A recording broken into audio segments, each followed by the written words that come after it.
we think we've overcome most of that, and so it's now time to proceed. But as this massive attack illustrates, there's a lot of opposition to people just hearing what President Trump has to say, and but I'm honored to have this conversation. I want to emphasize it's a conversation, um, and it's really intended to just get a feel for what Donald Trump is just like in a conversation.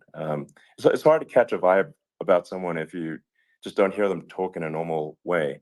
And when there's an adversarial interview, like no one's themselves in an adversarial interview. Um, and this is really aimed at kind of open-minded, independent voters who just trying to make up their mind.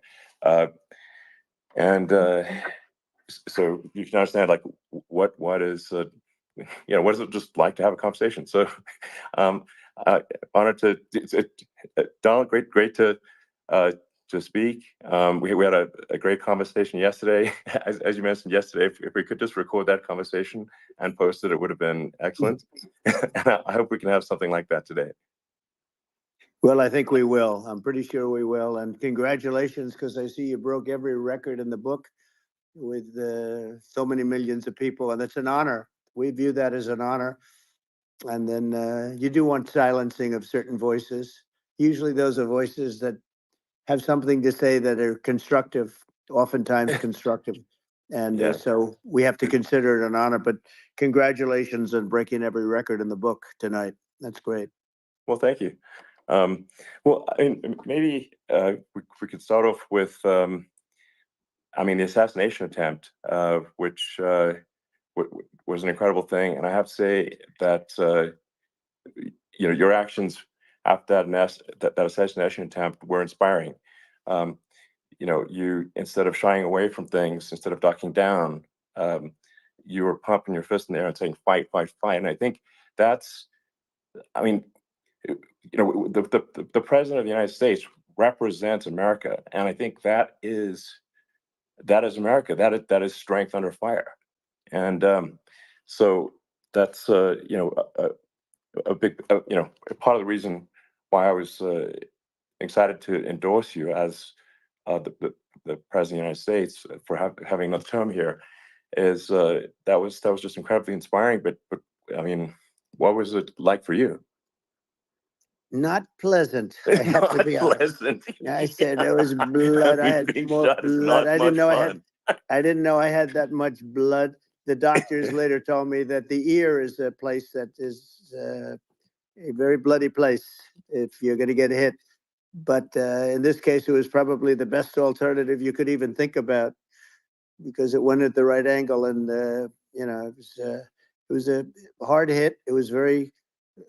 I guess you would say surreal, but it wasn't surreal. I was telling somebody you have instances like this, or like a lot less than this, where you feel it's a surreal situation. And I never felt that way. I knew immediately that it was a bullet. I knew immediately that it was at the ear. Yeah. And because it hit very hard, but hit the ear. And I also heard people shout, bullets, bullets, get down, because I moved down pretty nicely, pretty quickly. And we had bullets flying right over my head after I went down. So I'm glad I went down. The bigger miracle was that I was looking in the exact direction of the shooter. And so it hit me at an angle that was far less destructive than any other angle. So that was the miracle. That was, for those people that don't believe in God, I think we got to all start thinking about that. You have to, I'm a believer now. I'm more of a believer, I think, and a lot of people have said that to me. A lot of great people have said that to me, actually. But it was amazing that I happened to be turned just at that perfect angle, and all because I put down a chart on immigration that showed that the numbers were so great. I love that chart even more maybe now. It's a sign. Maybe that's a sign. It's an immigration sign. You highlighted a serious issue, and at that moment. That's right. The bullet missed your, hit your ear, but missed your head. The amazing thing is that the sign, I said, bring down that sign on immigration, and it was literally about an eighth of a second where it would be good, and after that it was going to Yeah. be a disaster, no matter which way you were facing. But it just had that perfect angle, which was exactly at this shooter. Very sad situation. Such a sad situation. As you know, we lost somebody that was great, Corey, Yeah. who a firefighter, a great gentleman, a great trumper. He was just a fantastic family and a fantastic man. And a friend of mine came up, Elon, and said, "I'd like to give the family some kind of help."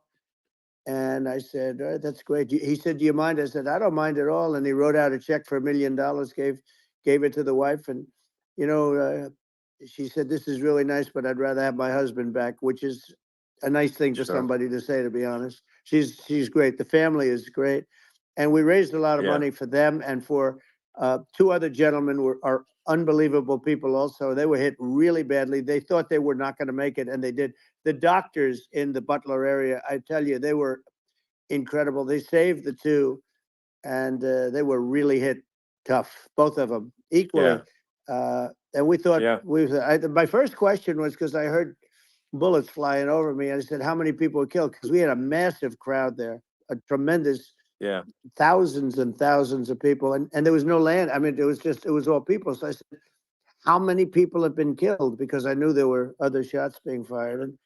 And they said, "We don't know yet, but some people have been badly hurt." And I have to give the Secret Service a sniper, they call him, or sharpshooter, but sniper, because he didn't know there was a problem. He's an extraordinary shot, obviously, and he didn't know there was a problem. And he was able to pick it all out within 5 seconds. And he used one bullet from very far away, I guess probably about 400 yards. The shooter was 130, but he was on the opposite side of the field and the podium. And he saw the smoke and the flame from the gun, immediately recognized it, and immediately took a shot. And it was one perfect shot from very far away. And if he didn't do that, Elon, he would have. I mean, if he would have, a lot more people could have been badly hurt and killed. So I have to take my hat off to him, because that's also a surreal. You know, he's been with them for 23 years, and he's never had anything like this. And all of a sudden, he has to act, and it's a very tough thing to act and to be shooting somebody. But he saw the gun, saw the smoke, saw the flame from the gun, very far away. I obviously has very good eyes. He's got very good vision, which I assume you have to have in that particular work. But he took aim very quickly, and they say it was approximately 5 seconds from long range, one bullet. If that didn't happen, because the shooter had a lot of bullets, he had a lot of cartridges up there with him. So Well, I mean, that's clearly, he was very confident in taking that shot to stop the attempted assassination. But I mean, there does seem to be, I mean, some pretty significant failings elsewhere in the system. Like, there's just no way that, like, how on earth does a shooter get on a roof 130 yards away? That seems crazy.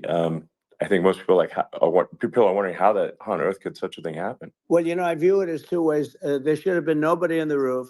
There were people, because there were so many tens of thousands of people there.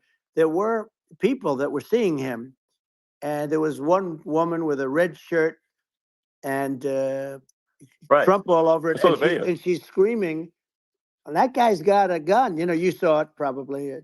There's a guy up there with a gun. I mean, it's like I guess, I mean, for my part, and I think probably many members of the public are wondering how the heck are, basically people wondering by pointing out there's a guy on the roof with a gun. And they're seeing it, but somehow it's not being addressed. That does seem crazy. Well, they're going to learn from this. The communication between the local police, who sort of had an idea, and then ultimately a man lifted himself up to the roof, could barely do it because he was pulling himself up, and he saw the man with the gun. The man with the gun pointed the gun at him. He thought he was probably going to get shot, but he was like pulling himself up, and because of that, he couldn't get to his gun, and he fell down. Actually, very badly hurt his leg, his ankle. I hear very badly, Okay. but he fell down, and he did. From what I understand, he did say there's a guy up there with a gun, and the shooting started very quickly after that. I think it forced the shooter to go maybe quicker. He was supposed to be a very good shot. Yeah. My sons, Don and Eric, they can't believe what happened, but they said from 130 yards, a bad shot would hit that target almost every time. They said it's like in golf, Yeah. sinking a 2-foot putt. Yeah. It's not a No, tough shot. it's not a long shot. The Secret Service person had the long shot. He had triple the distance actually. So it was a terrible thing. Look, it's hard. I have to say this about the Secret Service. When I went down, and I went down based on, I think they're screaming, but other people also, because people saw this happen. You had so many people. One of the miracles was that nobody ran. I mean, if a gun goes off, the crowd control people showed us this. When guns go off, and it does happen in stadiums, at a soccer match or some kind of a match, everybody flees. They call it a stampede, like cattle. But everybody, and a lot of people get killed with those stampedes. We had more people than you'd have at some of these matches or these games, and nobody left. You had a small group behind us in the grandstand, and that was full. And you look at it as it was taking place, and normally they'd be running. They didn't leave. They saw that I was hurt. They saw a lot of blood, and they saw that I went down. And it's almost like they wanted to be with me. Well, out front, you had thousands, tens of thousands of people. As far as the eye could see, you had people in Butler, as far as the eye could see, and a lot of press too. There were many cameras on watching this. It's what makes it so different, because normally things happen that aren't good, but you never have a picture of it. Here we have all these cameras shooting it, so sort of amazing. But one of the interesting things was that you didn't have anybody flee. You didn't have anybody stampede. Nobody. And there were some people behind me. They stood up and they're looking like, I mean, I'll tell you, you want to have them in a foxhole with you. I want to meet some of those people because it's so different from what you heard. But so I was down, but the Secret Service guys, there were bullets flying right over my head. You could hear them go whizzing. And these guys came jumping on top of me, and a young lady, Kate, would jump. They moved so fast, and let me tell you, that took tremendous courage. Now, there was a lack of coordination. There was, obviously everybody understands that somebody, that building should have been covered. And I mean, that was the big thing. like, I mean, looking at the aerial views, that building would be like the #1 spot for a sniper. I mean, it's like if you were to pick, like, what is the favorite, so if the goal is to assassinate, what's your favorite spot? That building. The roof of that building would be #1. That would have been the spot. It's like you can ask for a better location. It's like no, that would have been the spot. You know what people think is when the local policeman, who, by the way, he really he did what he was supposed to do. He couldn't hold on any longer.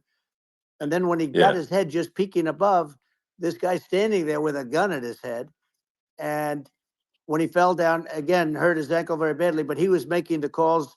But what happened is the firing took place very soon. So what they think is that this guy ran to his site, which he had all planned out with the gun. He ran to the site and he started shooting fast. And maybe that's why he sort of missed. I mean, he got me, but it could have been, could have been a much bigger problem. But he totally would have hit if you hadn't turned your head. So, like, there was it was a very near thing. It was a miracle. If I hadn't turned my head, I would not be talking to you right now. As much as I like you, exactly, I would not. I would not be talking. Maybe talking to me from another realm, perhaps. Yeah, that's right. We'd be talking from a different place. But it was a very terrible experience. The Butler Hospital, they did such a great job. The doctors were so good. Everybody was so good. There was a mistake if somebody knew, because people were hearing that, there was just a bad feeling that there was somebody was around. You know that story now. It's been pretty Yeah, well. yeah, And yeah, if somebody could have said, because they've oftentimes said, like there'd be a lightning storm or something, because I've done, I think, over 300. I think I did a lot more than that, but we did a lot. And oftentimes they'll say, sir, could you wait 10 minutes, please? Sir, could you wait 20 minutes? There's a storm overhead or lightning or something, right? And yeah, that happens yeah, often. And this would have been a perfect time for that to have happened, but it yeah. didn't get coordinated. That was the problem. Well, it was your. I think your actions in the heat of fire, and like what I find admirable there was that you can't fake bravery under such circumstances. The courage is instinctual, or it is not. It's not a rehearsed action. And so I just want to say that I think a lot of people admire your courage under fire there. And Well, yeah, so thank you very yeah, much. I appreciate it. I didn't think of it. I just wanted to get up and I wanted to stand up. I wanted to let people know, I felt I was good when they were on top of me, covering me, actually, very much covering me and very bravely. But I wanted to get up. I said, I want to get up. And they wanted, they have everything there. They wanted stretcher. I didn't like the stretcher. And I knew I was hit in the ear, but I knew I wasn't hit anywhere else. They felt I was hit someplace else yeah, because it was such a lot of blood, and they were sure that I was hit someplace else. And they were saying, "Sir, you were hit in more than the ear." I said, "Nope, I was hit in the ear. I want to get up.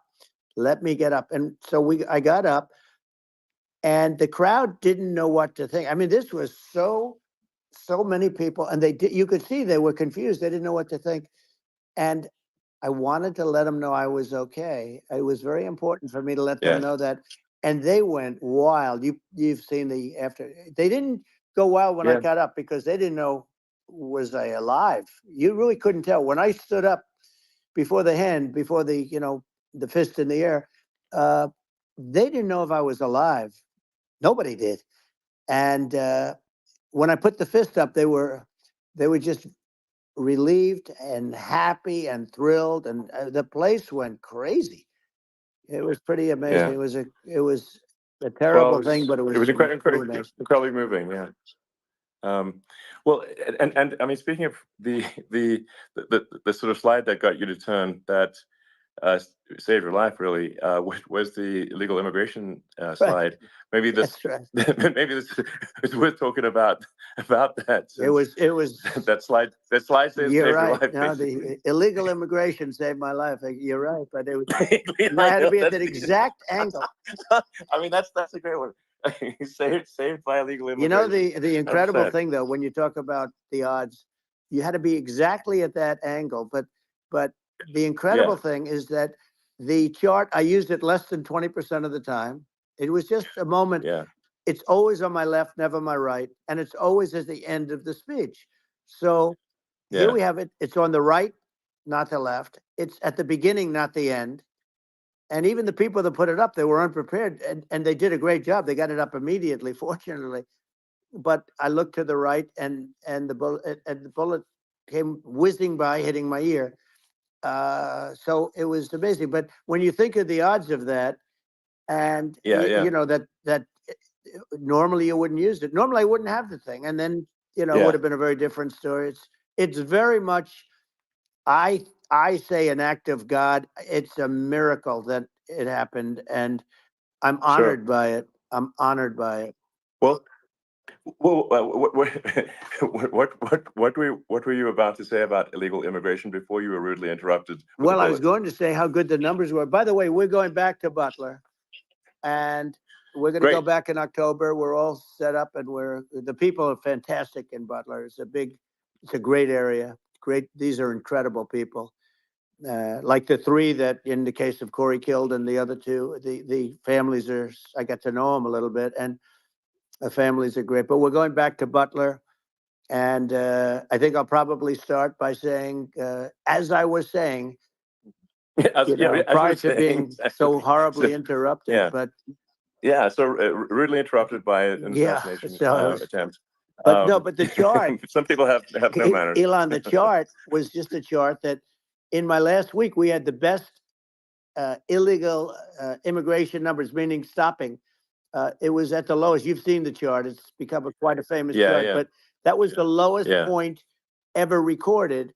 It was a really, I mean, I was very proud of those numbers. And then you see what happened with these people, Kamala and Joe. You see what happened. They just let it go. I had remain in Mexico policies. I had all these different policies that was so good. Guys like Tom Holman and Brandon Judd from Border Patrol. These are all people that they've been on television. They says the best numbers we've ever had. We had so many different checks, catch and release in Mexico, not the United. We had catch and release in the United States. We had it in Mexico. We had so many things. We had things where if many people come in there, they have contagious diseases. We had everything passed. If you have a contagious disease, I'm sorry, but we cannot allow you into the country. So we were setting literally records, and all I was doing is showing that, and I use it sometimes. Sure. And in this case, I'm glad I used it. I can tell you that. But they were fantastic numbers. But I'm going to sleep with that chart always. I'll be sleeping with that chart. That chart was very important for a lot of reasons. Well, I mean, would it be accurate to say that you're supportive of legal immigration, but we also need to shut down illegal immigration, and especially unvetted illegal immigration, because and that's not the same as saying that everyone who's an illegal immigrant is bad. In fact, I think most people who are illegal immigrants are actually good, but you can't tell a difference unless there's a solid vetting of who comes across the border.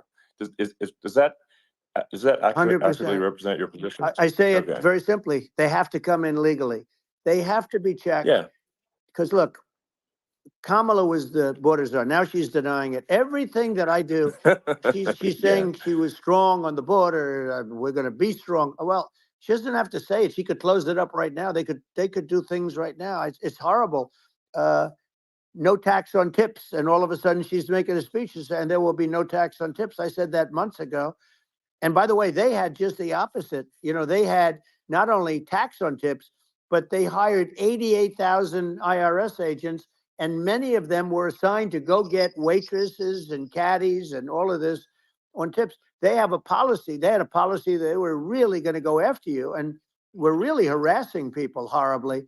And then all of a sudden, for politics, she says, she comes out with what I said, which I think is terrible. And I think it's also hitting them very hard. These people are fake. Now they're also saying they did a good job on the border. We had the worst numbers in the history of the world, not of our country. There's never been a country in history that has had a catastrophe like this. We've had, I believe, and I think you believe this too, you hear 12 million, 13. I believe it's over 20 million people came into our country, many coming from jails, from prisons, from mental institutions, or a bigger version of that is insane asylums, and many are terrorists. And I'll tell you what, they're coming not just from South America, they're coming from Africa, they're coming from all over the world. They're coming from Asia, they're coming from the Middle East, they're coming from countries that are stupidly and horribly bombing Israel October 7th. They're coming from all over the world. And you look at, it's so sad, October 7th, because it should have never happened. It's so sad when you look at Ukraine. It should have never happened. We have a defective government. These are defective people, and they're not people that should be running it. But where you see it the best is the border, because you have millions of people coming in a month, and then she gets up and she tries to pretend like she's going to do something. She had 3.5 years. And by the way, they have another 5 months that they can do something, but they won't do anything.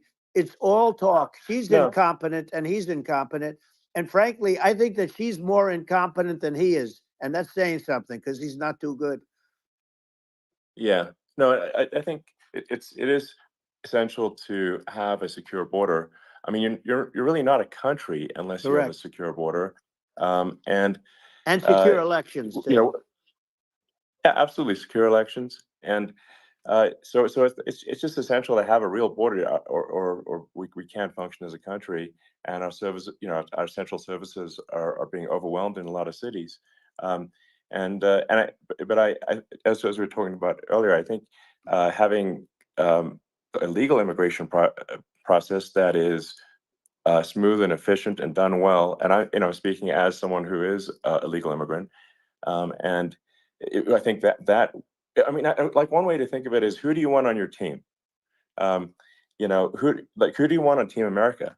And I think we want to just say, okay, we want to let in people who are gonna, be great contributors to our society and to our economy, Right. and and who do you want on the team? And it's not to say that, like in my opinion, actually, I'd say like probably most of the illegal immigrants actually are actually good, hardworking people. That's my opinion. But some are not, and you just have this sort of adverse selection process where, if somebody's if somebody's like you know uh, has a career in theft or robbery, I don't understand what's taken them so long to get here, because we're such a target-rich environment.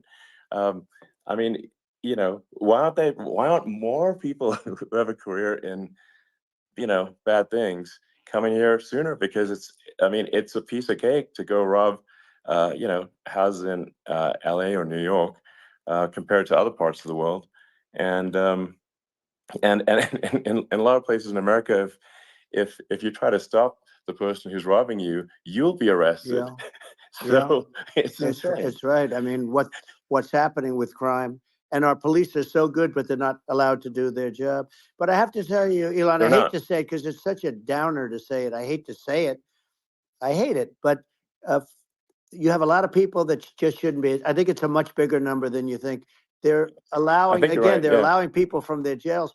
And if you were running one of these countries where they're coming from, you would have had all of them. As an example, Venezuela, their crime is down 72%. They're taking their drug dealers. They're taking, frankly, their prisoners. They're emptying out their prisons.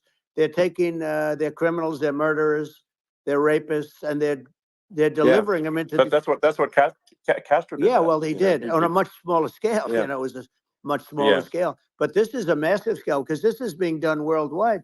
But here's what's happening: crime all over the world is down. And wait till you see the numbers that we have. This is migrant crime. This is crime that's going to be. Yeah. And I saw it today in New York where somebody was knifed, where they raped the girlfriend of a man that stood there watching in New York in one of the shelters, and started Sure. pulling out the knives, and bad things happen today. But this is happening every day. These are rough people. These are people that are in jail for Yeah. murder and all sorts of things. And they're releasing them into our country. And they're telling them, if you come back, we're going to kill you. We're going to give you the death penalty or kill you. So they don't want to come back. But these are rough people. Yeah. These are criminals that make our criminals look like nice people. And it's horrible what they're doing. And she's in charge of it because, now she's trying to say she Sure. had nothing to do with it. And she's such a liar because she was called the border czar the first day, and it was on the headlines of every newspaper. She's the border czar, and she never even went there. She went to one location which had nothing to do with where the problem is. She went in and out, I Right. guess, because she was getting a lot of pressure, Yeah. but Yeah. had nothing to do with the problem Yeah. is. But she was Well. the Well. border czar, and the people Yeah. Yeah. can't allow them to get away with their disinformation campaign. Now she's trying to say that she wasn't really involved, and the whole thing is horrible. She was totally in charge. She could have shut the border down without him. He didn't know what he was doing anyway, so he wouldn't have even known Yeah. what happened. You could shut the border down. He Yeah. wouldn't even know the difference. But uh, the fact is that she was border czar. But if you don't have to call her Yes. that, the fact is you could just call her. She was in charge of the border, and the border was the worst Right. ever. It's simply not working. No, it's horrible. Whether it's a question of intention or competence, either way, we don't have a secure border, and we have people streaming over like it looks like a World War Z zombie apocalypse at times. And sometimes you got to sort of wonder, like, is it real or not? So because you see things, you're like, is it real? So I went to the border at Eagle Pass, and I saw for myself in Texas, and I was like, okay, it's real. I'm like seeing this in real time. I actually posted the video like just live. I just flew there one day and just to see, hey, is this made up or real? And I'm just seeing people stream across the border, And I have to say, at least the people that I saw did not look friendly. So these are people can look at my video and say, hey, yeah, these people look friendly. I don't look super friendly. So these are people that Elon would not be the same man if he had to walk across the street and look these people in the eye. These are rough people. These are really rough people coming across. And I know rough people. And these are people that we don't want in our country. And, the caravans are coming in and they're putting, and who's doing this are the heads of the countries. And you would be doing it, and so would I. And everyone would say, oh, what a terrible thing to say. The fact is, it's brilliant for them because they're taking all of their bad people, really bad people. And I hate to say this, the reason the numbers are much bigger than you would think is they're also taking their non-productive people. Now, these aren't people that will kill you. We have enough of them. But these are people that are non-productive. They are just not productive. I mean, for whatever reason, they're not workers or they don't want to work or whatever. And these countries are getting rid of non-productive people in the caravans in many cases. And they're also getting rid of their murderers and their drug dealers and the people that are really brutal people. And they're coming into our country at levels that have never been seen before. And I saw an ad just before I got on the air. I'm walking over here, and I saw an ad by Kamala saying how she is going to provide border security. Where has she been for 3.5 years? For 3.5 years, we have 20 million people poured in. It's a terrible. Yeah, I think this, frankly, I think this is a fundamental existential issue for the United States. And if we have another 4 more years of open borders, and it's going to be even worse with another 4 more years, it's going to be even worse than it's been for the past 3.5 years. I'm not sure we've got a country. You don't have a country left. Elon, if they get in, you will have 50 to 60 million people from all over the world, not South America only. We think of South America, we think of Honduras and El Salvador, Guatemala, and Mexico, the 4. But it's not that. It's everywhere. They're coming in from everywhere. And I had to stay in Mexico. Yeah, I think this is a super important point. Like people, it's like basically when I went down there, I was like, well, where are people from? It's like almost no one was from Mexico. No, Mexico less. It's just the border. It's just the border with Mexico. But the people coming in, it's Earth, the rest of Earth, and America is only about 4 or 5% of the population of Earth. It would only take a few percent of the rest of Earth to overwhelm everything. We're already overwhelmed, Elon. We're overwhelmed. You had to see the news tonight about New York, and I love that place. And what they're doing to it is horrible. What they're doing to it, and all the courts do is they try and focus on Trump. Okay, then let's focus on Trump, who did nothing wrong. I complain about a rigged election. Elon, what's happened is unbelievable. You have from Africa. From the Congo, they're coming from the Congo, and 22 people came in from the Congo recently, and they're murderers, and they drop them. They drop them. They take them out of jails, which is very expensive, to maintain the jails. Although they don't do too much maintaining, I can tell you. But they take them out of jails, prisons. They take them out, and they bring them to the United States. They deposit them in the United States and say, "Don't ever come back, or you're going to be executed." And they don't want to come back. But they won't come back. Sure. But they're coming from Africa. They're coming from Asia. They're coming from the Middle East. They're coming from South America. They're coming from everywhere. Earth, and there are a lot of really bad ones. It's just an everywhere on Earth thing, and it's just not possible for the United States to absorb everyone from Earth or even a few percent of the rest of Earth. It's just not possible. So, well, Elon, we're going to have to finish this up. We're going to have the largest deportation in history of this country, and we have no choice. Otherwise, we're going to have a country. What they've done to our country. Think of it, with in Venezuela and in some of these other countries, crime is down 50, 60, 70, 80%. And you would be the same. You would have. Yeah. I'll tell you what. Venezuela has not gotten rid of all of them. They've gotten rid of about 70% of their really bad people. Their jails are about 50%. Put into the United States. Same with other countries. Sure. Some are 30%, some are at 50%. They're all different. But the bottom line is they're all going to be at 100%. Why wouldn't you put 100% of it? And they're doing it right now while this third-rate phony candidate. Don't forget, I beat Biden. He failed in the debate miserably. And, some people said, oh, gee, it's too bad. It's too bad he did so badly, or I did well in the debate. The first night they said, wow, one of the people at CNN said that was the greatest debate performance I've ever witnessed. And then 2 days later, they didn't talk about that. They just said he was bad. But that's okay. That's the way I get treated. And I don't mind that at all. What I can tell you is this.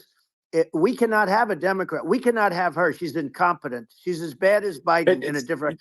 Yeah. Look, she hasn't done an interview since this whole scam started. And say what you want. This was a coup. This was a coup of a president of the United States. He didn't want to leave, and they said we can do it the nice way, or we can do it the hard way. Yeah, they just took him out back behind the shed and basically shot him.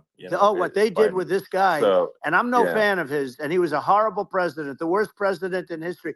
And one of the reasons he was so bad, first of all, the Israeli attack would have never happened. Russia would never have attacked Ukraine, and we'd have no inflation. And we wouldn't have had the Afghanistan mess, if you think of it. Well, and we wouldn't have had Afghanistan. But we think of it. You take a few of those events away, and we have a different world. We would also have inflation was caused by oil.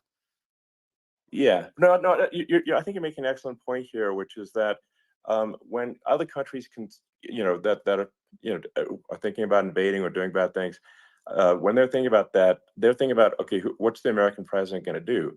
And do they fear the American president, or is it someone they do not respect and do not fear? And I think they would rightfully be. I mean, look at the footage with the assassination. They're like, okay, President Trump is like, don't mess with me. I mean, that's like, whereas I think people are not going to be, and they obviously have not been at all intimidated by Biden, and they certainly will not be intimidated by Kamala. And you have to really think of that in the context of global security. That if the American president is someone that, like, evil dictators are scared of, that makes a huge difference to the security of the world. So I had a good relationship with Putin, despite the Russia hoax that lasted for over 2 years. Just a hoax created by Hillary Clinton and Adam Shifty Schiff, some just bad people, just sick people, frankly. I mean, Schiff is a sick person. He's going to end up probably being a senator. It's hard to believe. The whole thing is hard to believe. But, they put our country in danger with that stuff, too. They actually, when they make up stories, and you have to fight your way out of it for a long time. But I know Putin very well. I got along with him very well. He respected me, and it's just one of those things. And we would talk a lot about Ukraine. It was the apple of his eye. But I said, don't ever do it. Don't ever do it. I shut down Nord Stream 2. That was the big oil pipeline, the biggest pipeline in the world going all over Europe. I shut it down. Biden came, and then they say, I loved Russia. I was a friend of Putin, and I loved Russia. No. He actually said to me one time, he said, if you're my friend, I'd hate to see you as an enemy. I shut down his pipeline, the biggest pipeline. They were looking at that to fund. And this pathetic president gets in there. And the first thing he did, one of the early things he did, is he shut down Keystone XL pipeline, which is our pipeline that would have employed 48,000 people, pipeline workers, shuts it down. That was, a massive job that Obama refused to allow. Yeah. I allowed it in my first week because it was jobs and it moved oil. And by the way, in a much more environmentally friendly way. It's underground. It's not a truck that catches on fire or a train that catches on fire.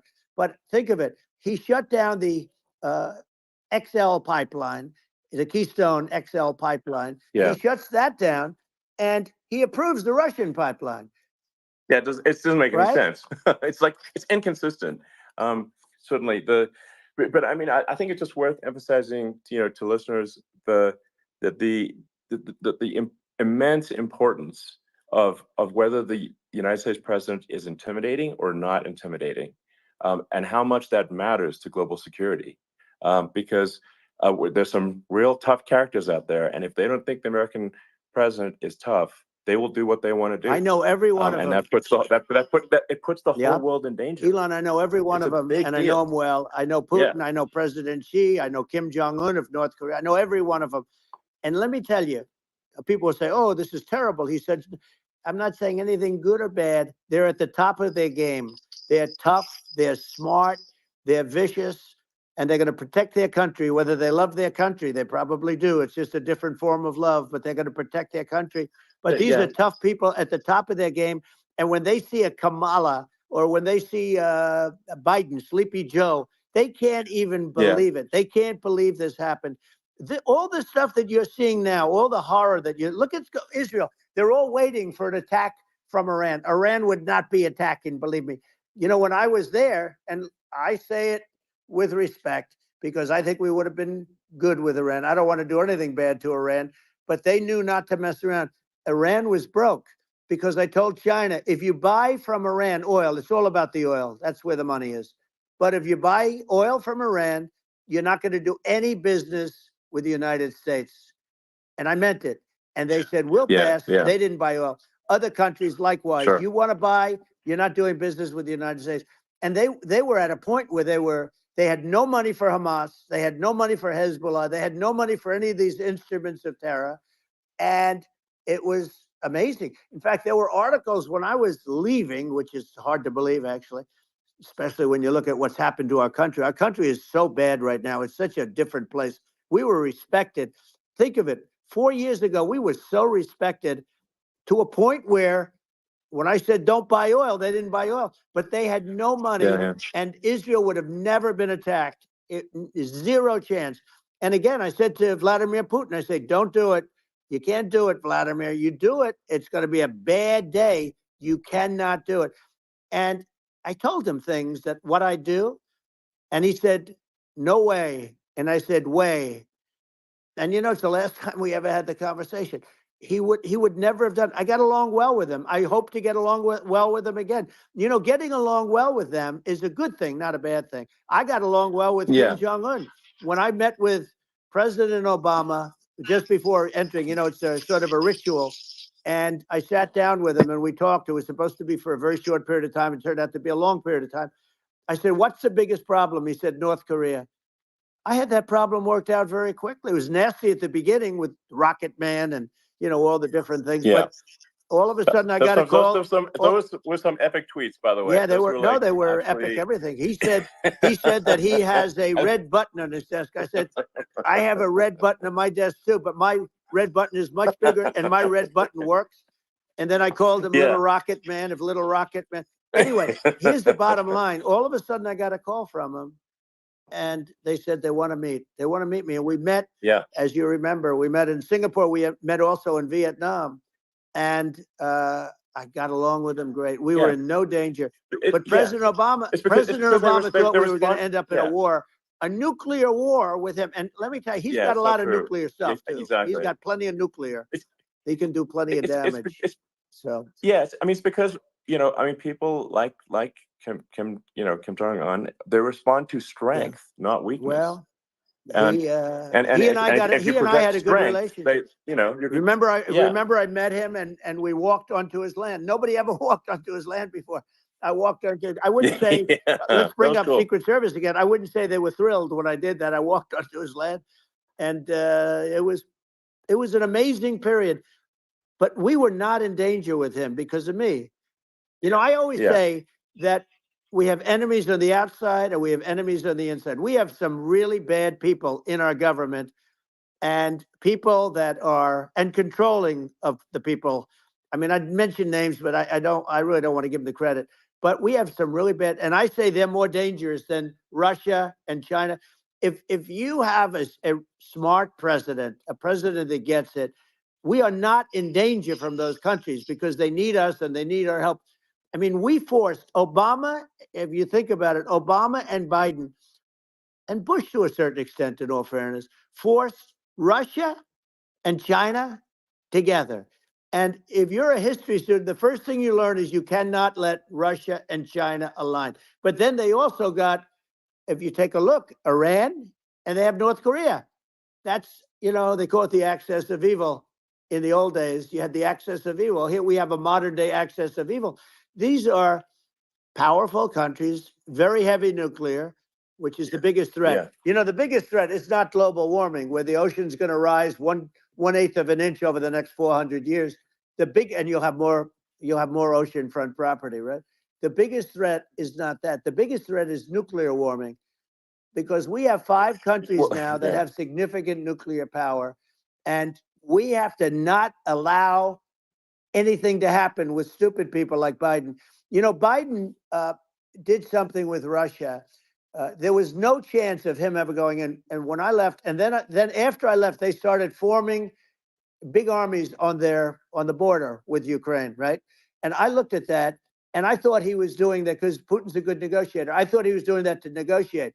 But then Biden started saying such stupid things. For instance, he said that it can be a NATO country. Now, Russia, for as long as there's been NATO, has said we're never going to agree to that. And we go right up front and say that. And we did things and said things through this president with a low IQ, very low IQ.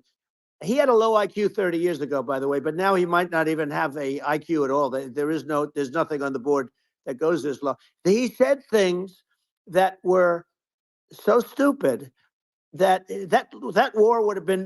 war had zero chance of happening if I were there. Zero chance. He was saying everything the opposite. Everything the opposite.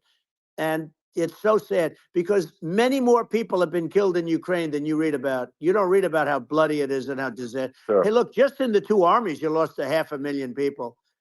And Ukraine's having a hard time. Ukraine, I don't know if you saw the article recently, and it's true. You don't hear the true story. But if you think about it, Russia's gone, Russia defeated Germany with us, and they defeated Napoleon. They've been around a long time. They're a big fighting force. Yeah. So, and it's very unfair. And Ukraine now doesn't have enough men. They're now using young men and very old men to fight. And we're in a very bad position. And I'm not going to blame exclusively, but I can tell you I could have stopped that. And a smart president could have stopped that. It wouldn't have happened. But we had a man that actually made it more prevalent. It was so bad. The words that he was using, the stupid threats coming from a stupid face that he was using. I said, this guy's going to cause us a war. He's going to cause us. And let me tell you, it can lead to World War III. That can lead to World War III. The Middle East can lead to. We have numerous places that could end up in a World War III right now for no reason whatsoever. No, I think you're right.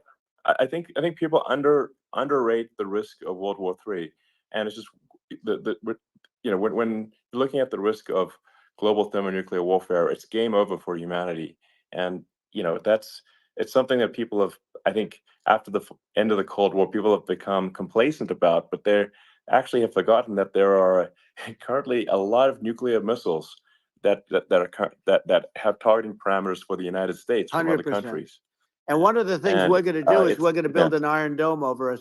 Israel has it. We're going to have the best Iron Dome in the world. We need it, and we're going to make it all in the United States. But we're going to have protection, because it just takes one maniac to start something. We're going to have protection, and we're going to have. Why shouldn't we have an Iron Dome? Israel has one. Some other places have one that nobody even knows about, frankly. But Israel has it. We're going to have an Iron Dome. But with all of that being said, to me that's so important, the most important. But with all of that being said, the election's coming up, and the people want to hear about the economy and the fact that they can't buy groceries because they don't have enough money to buy groceries. The inflation has killed them. Food prices are up 50, 60, even 100% in some cases. And this stupid administration allowed this to happen, and it's a shame. And that's the thing that people most care about, in my opinion. They care about the border a lot. And we discussed the border at great length. It's nice to have a forum like this where I can discuss something at length. And by the way, you think Biden could do this interview? Do you think that Kamala could do this interview? They would take a pass on you. No, they could not. So they don't need Elon. They don't need Elon screaming out questions. It's pretty sad when you think that somebody that does this for a living can't answer a question or is afraid to do an interview. And in her case, with a very friendly interview, she's got all friendly interviewers. It's pretty sad. Absolutely. But the big thing now is the economy, Elon. And as much as I mean, I view nuclear as the single most important thing, but a lot of people don't. A lot of people don't understand that. But it doesn't have to. If I understand it, that's all you need. Because if I was president, you're not going to have that kind of a problem. But the thing that they really is making them angry is what Kamala and Biden have allowed to happen to the economy. It's a disaster with inflation. The inflation, it doesn't matter what you make. The inflation is eating you alive. If you're a worker or if you're just a middle income person, you can't afford. 4 years ago, 5 years ago, people were saving a lot of money. Today, they're using all their money and borrowing money just to live.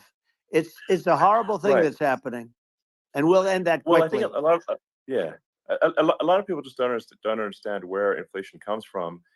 Inflation comes from government overspending because the checks never bounce when it's written by the government. So if the government spends far more than it brings in, that increases the money supply, and if the money supply increases faster than the rate of goods and services, that's inflation. So really, we need to have we need to reduce our government spending, and we need to re-examine. I think we need like a government efficiency commission to say like, hey, where are we spending money that's sensible? Where is it not sensible? And we need to live within our means. We're currently adding, I think, $1 trillion to the deficit roughly every 100 days. That's right. And the interest payments on the national debt have now exceeded the defense budget. It's on the order of $1 trillion. It's interest, and it keeps growing. I rebuilt our military, largely rebuilt our military. Did a great job on it, which was so important. We had jets, we had fighters that were and bombers that were 70 years old, and we did a great job in that. Then we gave 85 billion of it back to Afghanistan, if you can believe it. We gave them 85 billion. They're one of the largest sellers of military equipment in the world. They're selling what we gave them. That was one of the most embarrassing days in the history of our country. But if you think about, let's go back to the economy. We have to bring energy prices down. Energy started at the price of gasoline. Now your cars don't require too much gasoline, so you have a good, and you do make a great product. I have to say, I have to be honest with you. That doesn't mean everybody should have an electric car, but these are minor details. But your product is incredible. But the gasoline, Elon, is the cost of energy. Not only gasoline, it's the cost of heating your house and cooling your house. That has to come down. It's gone up 100%, 150, and 200%, and that has to come down. When that comes down, and we're going to drill, baby, drill. They stopped drilling, and then they went back to drilling because they went back to the Trump policy. But if they won the day after they get into office, this country will go out of business because they're going to go to an energy policy that's not sustainable. Wind and different things. You're not going to have anything. And I know you're a big fan of the AI, and I have to say that AI, and this is shocking to me, but AI requires twice the energy that the country already produces for everything. So we're going to have to build a lot of energy if our country will be competitive with China, because that's our primary competitor for this on the AI. You're going to need a lot of electricity. You're going to need tremendous electricity, like almost double what we produce now for the whole country, if you can believe it. Sure. Well, just going, back to this, like this basic thing, that people try to make it sound complicated, but it's not. But inflation is caused by government overspending. Would you agree that we need to take a look at government spending and have perhaps a government efficiency commission that just tries to make the spending sensible, and so the country lives within its means, just like a person. The waste is incredible, and nobody negotiates prices. You used to have a lot of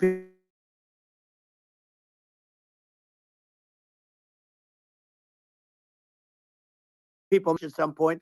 I went through it like Air Force, just a thing like Air Force One. One of the first documents they asked me to sign, a general said, "Sir, would you please sign this document?" What is it? Air Force One. That's with Boeing, which is basically two planes, two 747s. And the price was $5.7 billion for two planes. Now, now they're highly sophisticated. They're even nicer than your plane, okay? But much more sophisticated. They're I won't say what's on it, but they got a lot of stuff on it. Anyway, but it's 5.7. That's a crazy number. It's a crazy number. But I said, I'm not going to pay 5.7. I'm not going to do it. I said, who made the deal? Obama and his people. I said, well, then I know the deal's no good. I'm not going to do it. And over a course of about 4 weeks, by my saying I'm not going to do it, I got the price reduced by $1.6 billion for the exact same plane, other than we had a nicer paint job, if you want to know the truth.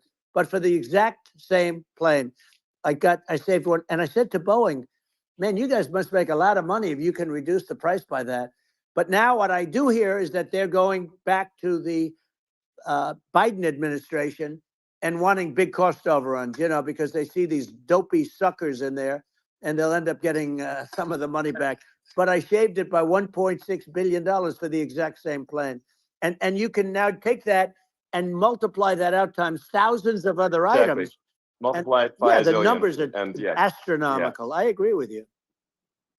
Well, I mean, I think it would be great to just have a government efficiency commission that takes a look at these things and just ensures that the taxpayer money, the taxpayers' hard-earned money, is spent in a good way. And I'd be happy to help out on such a commission. I'd love if it were formed. Well, you're the greatest cutter. I mean, I look at what you do. You walk in and you just say, "You want to quit?" They go on strike. I won't mention the name of the company, but they go on strike, and you say, "That's okay. You're all gone. You're all gone." So every one of you is gone, and you are the greatest. You would be very good. Oh, you would love it. But if you look at Argentina, well, I'd be happy to help by the way, out. congratulations. Yeah. I just looked at the number of people that are listening to you and I chat. We'll call it a chat. But congratulations. This is very good. I mean, it's great. And you're an interesting character. The new head of a place called Argentina, and he's a big, Malay's awesome. he's great. And he's a big MAGA fan, that he ran on MAGA. And he took it to an extreme too. He ran on MAGA, and I hear he's doing really a terrific job. It's called Make Argentina Great Again. It worked out perfectly. He came in, he bought a lot of hats, he brought over, but he's doing a big job. He really cut. And I'm hearing they're starting to do pretty well. Inflation's getting down. They had like 2,000%. Exactly. They had inflation like not normal inflation. They had the real deal. But we're going to have that pretty soon. I think we have the worst inflation we've had in 100 years. They say it's 48 years. I don't believe it. I think we have the worst. They don't include a lot of the items that should be included. Yeah. Well, it's just from government overspending and not spending taxpayer money effectively, and having just like so many departments, you can't even name them all. And what Milei is doing is he's cutting government spending. He's simplifying things. He's having putting in regulations that make sense.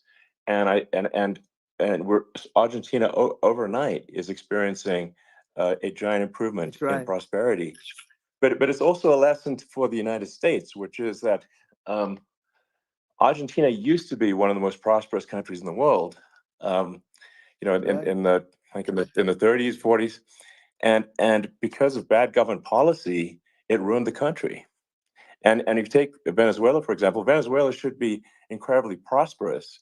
They have phenomenal reserves of everything, oil, everything, and it should be prosperous. But if the government's wrong, it impoverishes the people.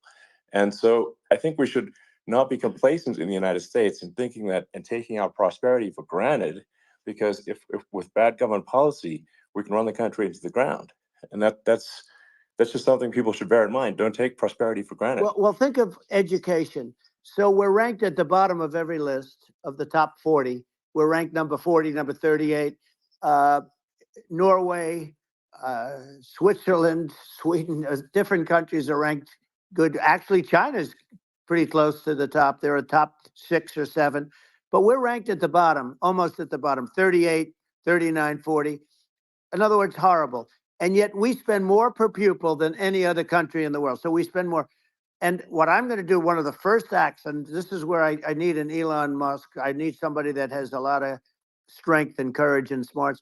I want to close up Department of Education, move education back to the states, where states like Iowa, where states like Idaho, not every state will do great, because states that basically aren't doing good now. You look at Gavin Newsom, the governor of California. He's terrible. He does a terrible job. So he's not going to do great with education. But of the 50, I would bet that 35 would do great, and 15 of Yeah, them, or 20 of them will be as good as Norway. Norway is considered great. Uh, you can name them. I mean, they're so good. Some of yeah, these countries are so good. But if you go into some of these really well-run states, we have states that don't know what debt is. We have states that have low taxes, no debt, everybody working. They're really well run, sure. and maybe they have certain advantages in terms of location, in terms of the land, or the sun, and the water and the whole thing. There are a lot of advantages that some people have. But if you moved education back to the 50, you'll have some that won't do well, but they'll actually be forced to do better, because it'll be a pretty bad situation. But, Yeah, but if you think well, about it, yeah, you'll have some yeah, of yeah, these states. I'll bet you'd have 30, 35 states. It'll be much better. And you know what it'll cost? Less than yeah, half what it is in Washington. And yeah. these people don't care Well, about the yeah, students in these, faraway states. And it'd well, be unbelievable. yeah. I think you're making a good point in that if the states have to if each state has to compete against other states, then people will That's naturally right. move to states where it's better. Well, like Um, California, as we said, it's a badly run state. I could go through. I got so many friends that are in those states, even if they're Democrats. I hate to mention certain states, but Illinois is badly run with Pritzker. He's a real loser. But yeah, but some of these places are just badly run. But it's almost going to force them to run better, and they won't do a good at initially. But you're not going to do worse than you're doing right now. And I would say that yeah, the cost, you would cut your cost by 50 or 60%. And you'd have a little yeah, yeah, monitor. You want to make sure they're teaching English as an example. Give us a yeah. little English, right? Sure, yeah. Right? No, but I mean, to what some of these governors are doing so badly. I mean, they got so many people moving out of their state. They should get U-Haul Salesman of the Year award because they're driving so much U-Haul It's sales. actually It's just amazing. people moving out. Isn't it amazing to you as a businessman that they can even survive? Like Illinois, so many people are leaving, and you wonder, how do they survive? I mean, how do they survive? Uh, I saw where you left California and you moved to Texas. Texas does a great job.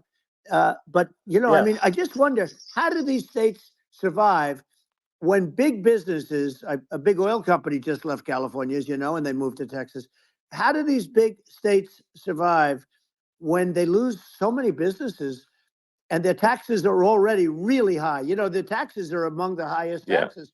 You almost wonder, how do they continue on? And in many cases, the governors don't do a good job, and they're crime-ridden places.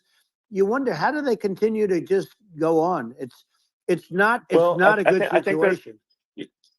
I mean, I think the only thing that's going to force some of these states to change is if they risk bankruptcy and they're not getting bailed out by the federal Right, government. right. Well, That's you're the going to only thing have that's going to that. get them to change. You remember the Yeah, area in California where they had that, where I guess somebody had sticky fingers and they stole a lot of money, and they went into a form of chapter, and it was very yeah, nasty for yeah. a period of time. But now it's probably the most popular place in all of California. So at some point, something like that may have to happen. But the problem is, you can't penalize people that loan money to the state when you have incompetent people like a Pritzker. Look, the family didn't want him in the family business, and then he ends up being governor of Illinois. So what is he going to be? Is he going to be a great governor? And you have people. I could name every one of them. I got to know every one of Yep. these, and some are very good, and some are just horrible. Well, I think that the larger point here, too, as you're saying, like a lot of people are concerned about the economy. A lot of people are concerned about inflation, and inflation is effectively a tax on people that save money, Yeah. and for people that are working day to day, it's just a form of taxation. And if we can solve the government spending problem, we'll solve the inflation problem, which means people will have a better standard of living, and Yeah. that's a really big Well, the deal. people that got hurt Um, worst are the people that did it the way they were taught to do it all through, their younger life and their young life and their whole life. The people that saved money and then they got no interest on their money and inflation destroyed them. And frankly, they were almost better off if they didn't do anything like that. I mean, those people have been absolutely decimated, and we're going to bring those people back and help those people. We've got to get the prices down. You know, when I look at bacon costing 4 or 5 times more than it did a few years Sure. ago, when you look at some of the food products in grocery stores, people go, they can't believe it. They used to be able to buy a whole cart, and today, you know, a lot of people just don't have the money. They go in and they can't buy anything. They look at Yeah. it's sticker I shock. think They call it yeah. sticker shock, right? I think it really just comes, like I said, I think it just comes down to really, I guess, two things, which is that if you solve government overspending, you solve inflation, which improves living Right. standards of the average person, and then if you deregulate, like have sensible regulations, so because a lot of the regulations are nonsensical and cause the cost to be extreme for no reason, but unless you've got effective deregulation, like Reagan did a great job on deregulation in the 80s, but it's been 40 years since we had That's right. anyone really. I mean, during your administration, we made some progress, but I think there's opportunity to make, I think, radical progress with sensible regulation. And if Well, if Elon, those two things, yeah, those are the big deals. we set a record. We did more deregulation and more restrictions on all of the different businesses than any other president. Remember, I had the rule for everyone we put in, you have to get rid of 10 or 12. And we did Yes. radical cuts on all of that. And a lot of that's being put back by this administration. And we did radical cuts on things that weren't necessary. But we were all set. You know, we had the best economy ever maybe in the world. And then what happened is COVID came in, and we had to focus on that, and nobody knew what it was. And I always say I got good marks on economy, good marks on military. We knocked out ISIS. We did so many different things. We rebuilt. But, you know, I never got the credit that we really deserved on what we did with COVID. We never got the credit. But had that not happened, a gift from China, from Wuhan, came in from Wuhan, the Wuhan labs, and I always said it, and it turned out to be right. But had that not happened, we were set to start reducing debt. We were going to reduce taxes further. I gave the largest tax cuts, and we were going to reduce taxes still further for middle-income people, not only businesses. But we did it for businesses because they're the ones that's why we had the great job numbers. But we were set to really start reducing debt. And, you know, we're sitting on the biggest pile of liquid gold anywhere in the world, bigger than Saudi Arabia, bigger than Russia. And we were going to drill, and we were going to make so much money. We were going to supply Europe with oil. I had stopped the Russian pipeline, and we were going to supply them with oil and gas. We were going to make a fortune. And then the COVID came in, and we really had to divert. Then what happened is when they came in, you know, we kept a lot of businesses alive. If I didn't do what we did, we would have had a 1929 type depression. But the problem is when Biden came in, he got trillions of dollars and just started spending it stupidly. You didn't need it anymore. You know, we got over that bad period where everybody was dying and feeling, you know, it was just not a good period. Interestingly, you know, during his administration, many more people died during his administration of COVID than during my administration, and we really got the brunt of it. But people don't realize more people died during his administration than ours. But it diverted us from doing what I wanted to do. But we had the greatest for, you know, almost 3 years.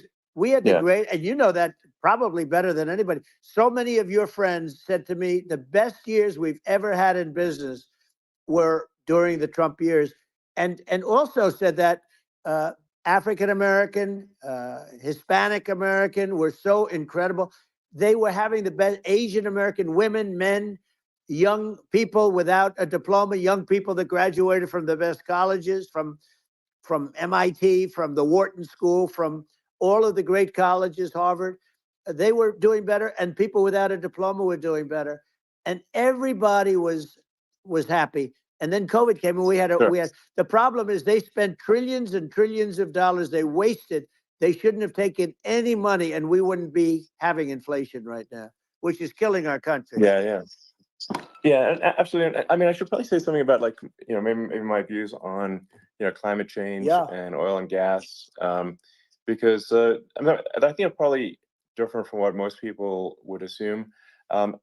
Because my views are actually pretty, I think, moderate in this regard, which is that I don't think we should vilify the oil and gas industry and the people that have worked very hard in those industries to provide the necessary energy to support the economy. And if we were to stop using oil and gas right now, we would all be starving, and the economy would collapse.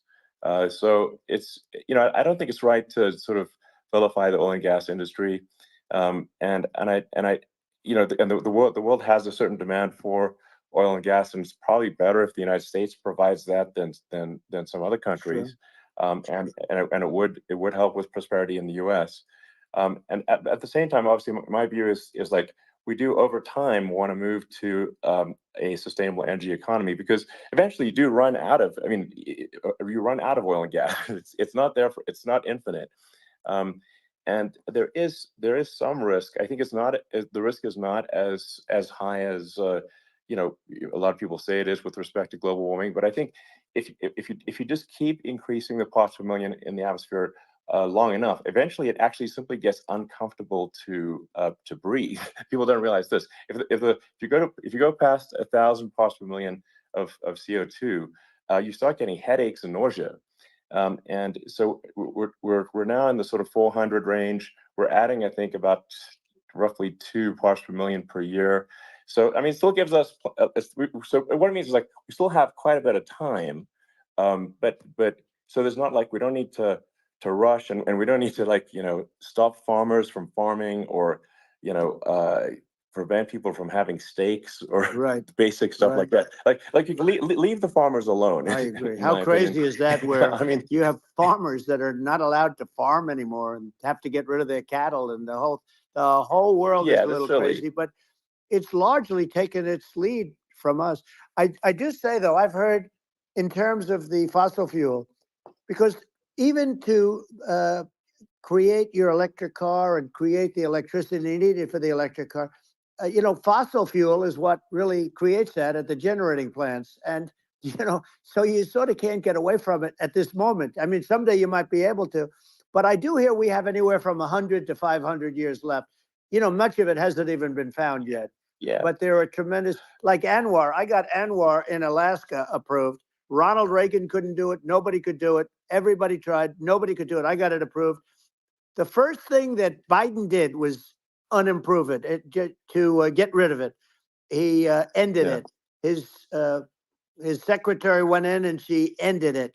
And what a disgrace. That's Anwar. That's bigger, or they think it could be bigger than Saudi Arabia in Alaska.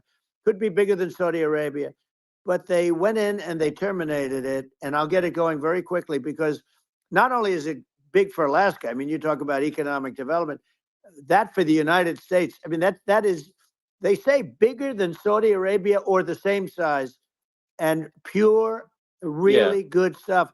And, they end it. So I think we have, perhaps hundreds of years left. Nobody really knows. But during that time, something will come around that will be very good. Yeah. Well, I mean, my estimate would be, a little more aggressive than that. But it's not the sort of like we're all going to die in 5 years stuff. That's obviously BS. But I mean, my view is like if you just look at sort of the parts per million that increments every year, you get sort of 2 or 3 parts per million every year of CO2.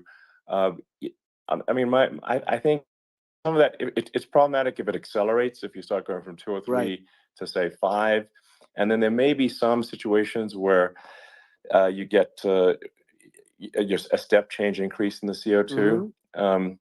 And I think we don't want to get too close to 1,000 ppm, because like that's actually makes it uncomfortable to breathe. Like just existing in 1,000 ppm CO2 is uncomfortable. That's like that's considered like an industrial hazard. Right. Just so it's that's actually, you start getting headaches and stuff. So it's even without global warming, it's not comfortable to live. So you don't want to get too close to that. But I mean, I think we've got. I think we want to just move over, and like, and if I don't know, 50 to 100 years from now, we're I don't know, mostly sustainable. I think that'll probably be okay. So it's not like the house is on fire immediately, but I think it is something we need to move towards. And on balance, it's probably better to move they're faster than slower, but like I said, without vilifying the oil and gas industry, and without causing hardship in the short term. I think this can be done, without, people can still have, a stake, and they can still drive gasoline Sure. cars, and it's okay. It's like, it's not. I don't think we should vilify people for it, but I think we should just generally lean in the direction of sustainability. And I actually think solar is going to be a majority of Earth's energy generation in the future, and it's certainly trending that way. And so you get the solar power, combine that with batteries, so because obviously the sun doesn't shine at night, and then you use that to charge the electric cars, and you have a long-term sustainable solution. And that's what Tesla is trying to move things towards, and I think we've made a lot of progress in that regard. But when you look at our cars, we don't believe that environmentalism, that caring about the environment should mean that you have to suffer. So we make sure that our cars are beautiful, that they drive well, that they're fast, they're sexy. I mean, they're cool. In fact, literally, I mean, the sexy joke, Model S, Model 3, Model X, and Y spells out sexy. It's probably the most expensive joke out there. But I don't know. I like cheesy humor, So, but I'm a big fan of, like, let's have an inspiring future, and let's work towards a better future, and we can do so without demonizing people. Right. I'm okay. It's very interesting. You use the word global warming, and today they use the word climate change because you have some places that go up, and so they were getting themselves in a little trouble with the word global warming, because not every place is warming. Some places are going the opposite direction. But I'm sort of waiting for you to come up with solar panels on the roofs of your cars and on the trunks of the cars, and it just seems like something that at some point you will come up with. I'm sure you'll be the first. But it would seem that a solar panel on the roofs, on flat surfaces, on certain surfaces might be good. Yeah. At least in certain areas of the country where you have the world, Sure. where you have the sun. But I would think, and I have no idea because that's not my world, but I would think that this would be something that would be interesting. But the one thing that I don't understand is that people talk about global warming or they talk about climate change, but they never talk about nuclear warming.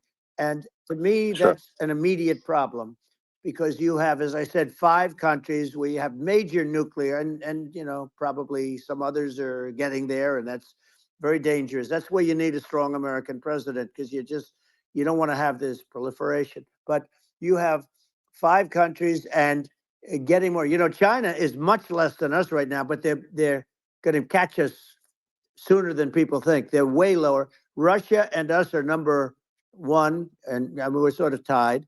And China is far behind, but they're developing at a level that you're not surprised to hear, very fast.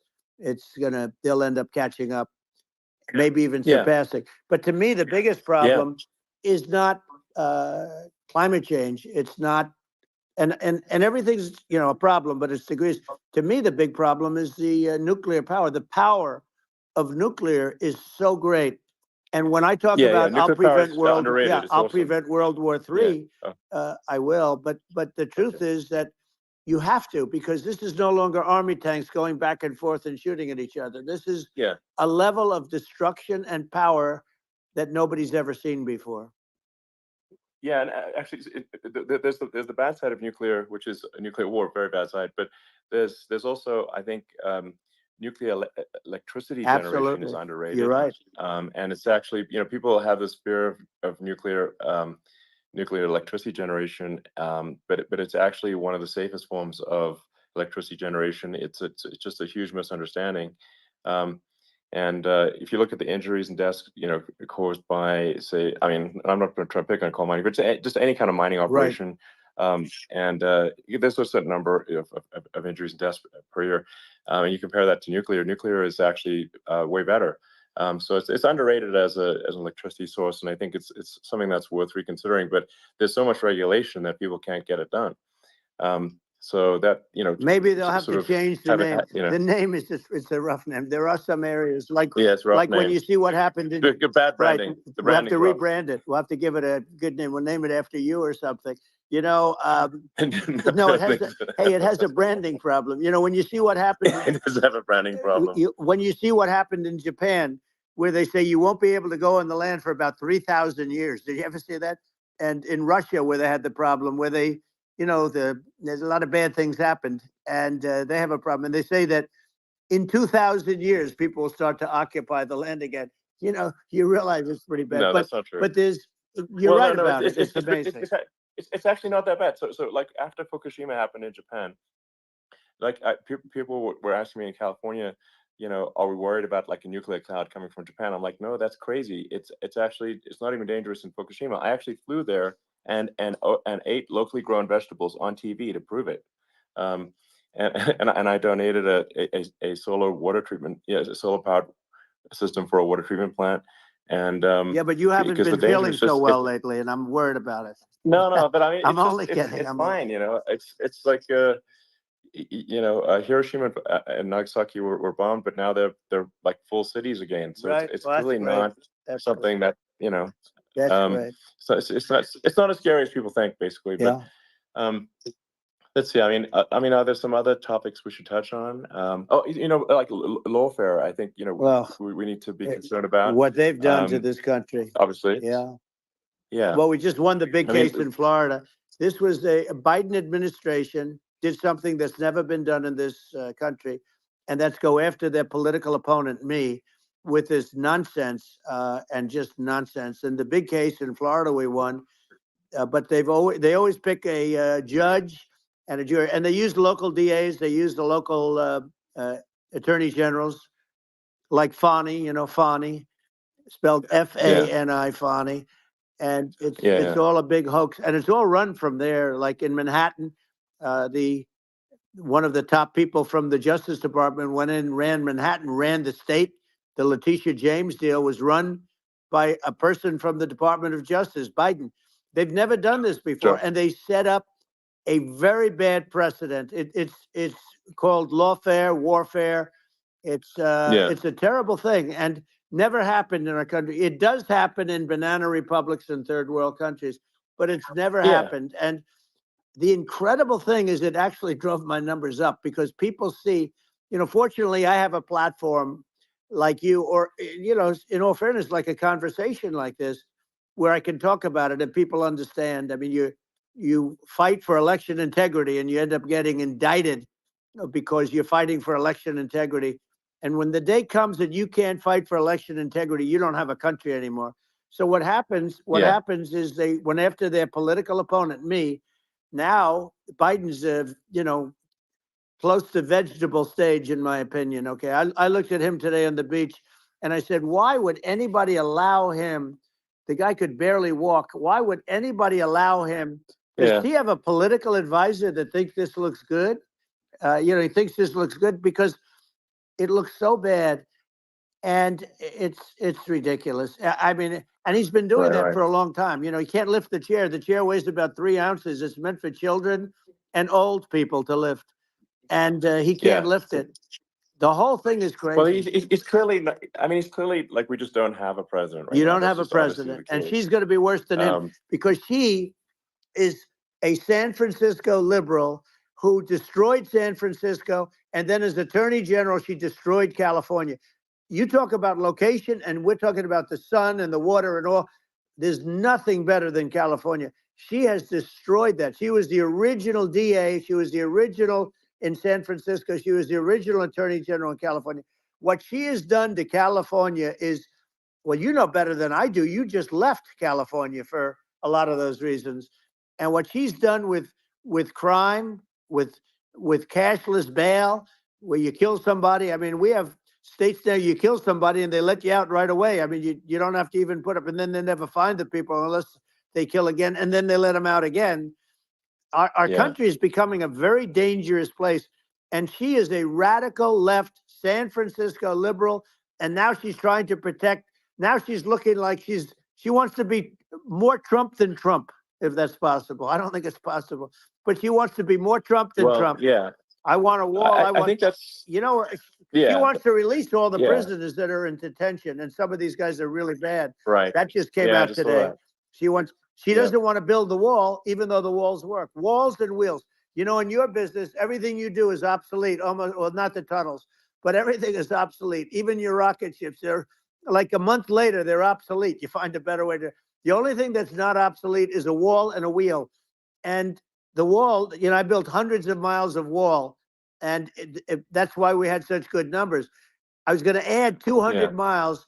We bought it. We could have flipped it up in 3 weeks, and they sold it for 5 cents on the dollar. That meant, I said, wow, that means that they actually do want to have open borders. She wants to have open borders, and now she's going like she's tough on the border.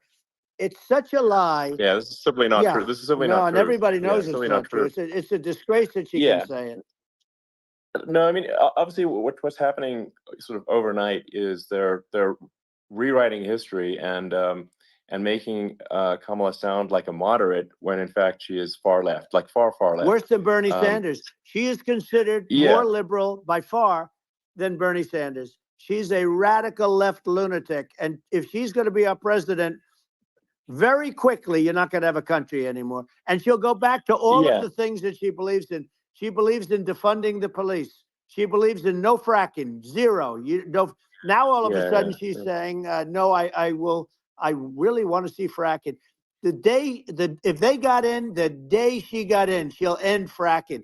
And by the way, if people didn't think that, the lunatics that really believe in that, they won't vote for her. Like the Palestinians and Israel. She is so anti-Israel, and she's bad for both. Biden actually did something that was impossible. Both sides hate him, both sides. That was a hard thing to do, unification. Yeah, no. I mean, Netanyahu came to give a talk to a joint Senate and House sitting, and I was there, and Kamala stood him up. What does that say? I think it's highly disrespectful. And I say, if you're a Jewish person, or if you believe in Israel, if you're a person that, is a very pro-Israel, if you vote for her, it's worse than Biden. And Biden was bad. But if you vote for her, you ought to have your head examined. And you see tonight, I mean, as we're doing this, I'm seeing reports coming that they expect an attack tonight or tomorrow from hundreds and maybe thousands of rockets. Their Iron Dome, as they call it, as we all call it, but their shield that they build, that can be swamped. We'll use the term that's appropriate, swamped. But they swamp it by shooting enough missiles. You know this better than anybody. By shooting enough missiles, they can't defend themselves. They just obliterate the whole place. And that's what some people think they're looking to do. And we have no leadership. There's no respect for the United States of America with these people. And I'm telling you, she'll be worse than him, because she's a believer in being radical left, and he wasn't. I think you're right. I mean, it's important for the public that may be listening to this to look at Kamala's track record, before the last month, and say, is that a track record you agree with? And I think if you're an independent moderate, you definitely would not agree with it, because it is her behavior has been far left, and we're seeing just an overnight propaganda attempt to rewrite history and make it sound like Kamala's moderate when she in fact is not moderate. Well, her running mate approved, signed into legislation, tampons in boys' bathrooms. Okay, now that's all I have to hear. Tampons in boys' bathrooms, and that means she believes in that too. I mean, she picked this guy because he was the closest to her. A lot of people thought she'd pick sort of the opposite, but she picked an anti-Israel radical left person. But she is far worse, they say, than Bernie Sanders. If we have her as a president, if we have a Democrat at this moment as a president, I don't think our country can survive. I think it's a massive. I think we're in massive trouble, frankly, with the Kamala administration, and that's my honest opinion. And I think really it's essential that you win for the good of the country for this election, and that's understating my opinion.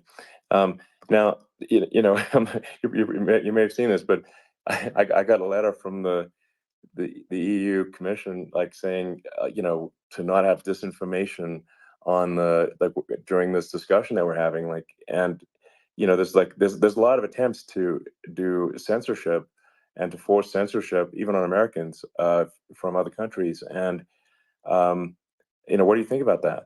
Well, I know the European Union very well. They take great advantage of the United States in trade, as you know. We, through a different forum, NATO, we protect them. And yet, if you build a car in the United States, you can't sell it in Europe. You just can't sell it. It's impossible. The same thing with our farmers. Our farmers find it very difficult to do business. We have a deficit with them of $250 billion, which people don't know. It sounds so nice, the European Union, but let me tell you, they're not as tough as China, but they're bad. And I let them know it. And that's probably why they notified you. No, they don't treat our country well. We defend them, with Ukraine. So we're in for 250 billion, and they're in for about 71 billion, and they have the same size. If you add up the European nations that, in terms of an economy, it's about the same size when you say as us. And they're in, and they're in much greater risk. They're right there. We have an ocean separating us from, in this case, the enemy would be Russia. Used to be for the Soviet Union, but let's assume they're close enough. And what happens is they're in for 70-something million. I think even less than that, billion, and we're in for about 250 billion, and it could be a lot higher than that.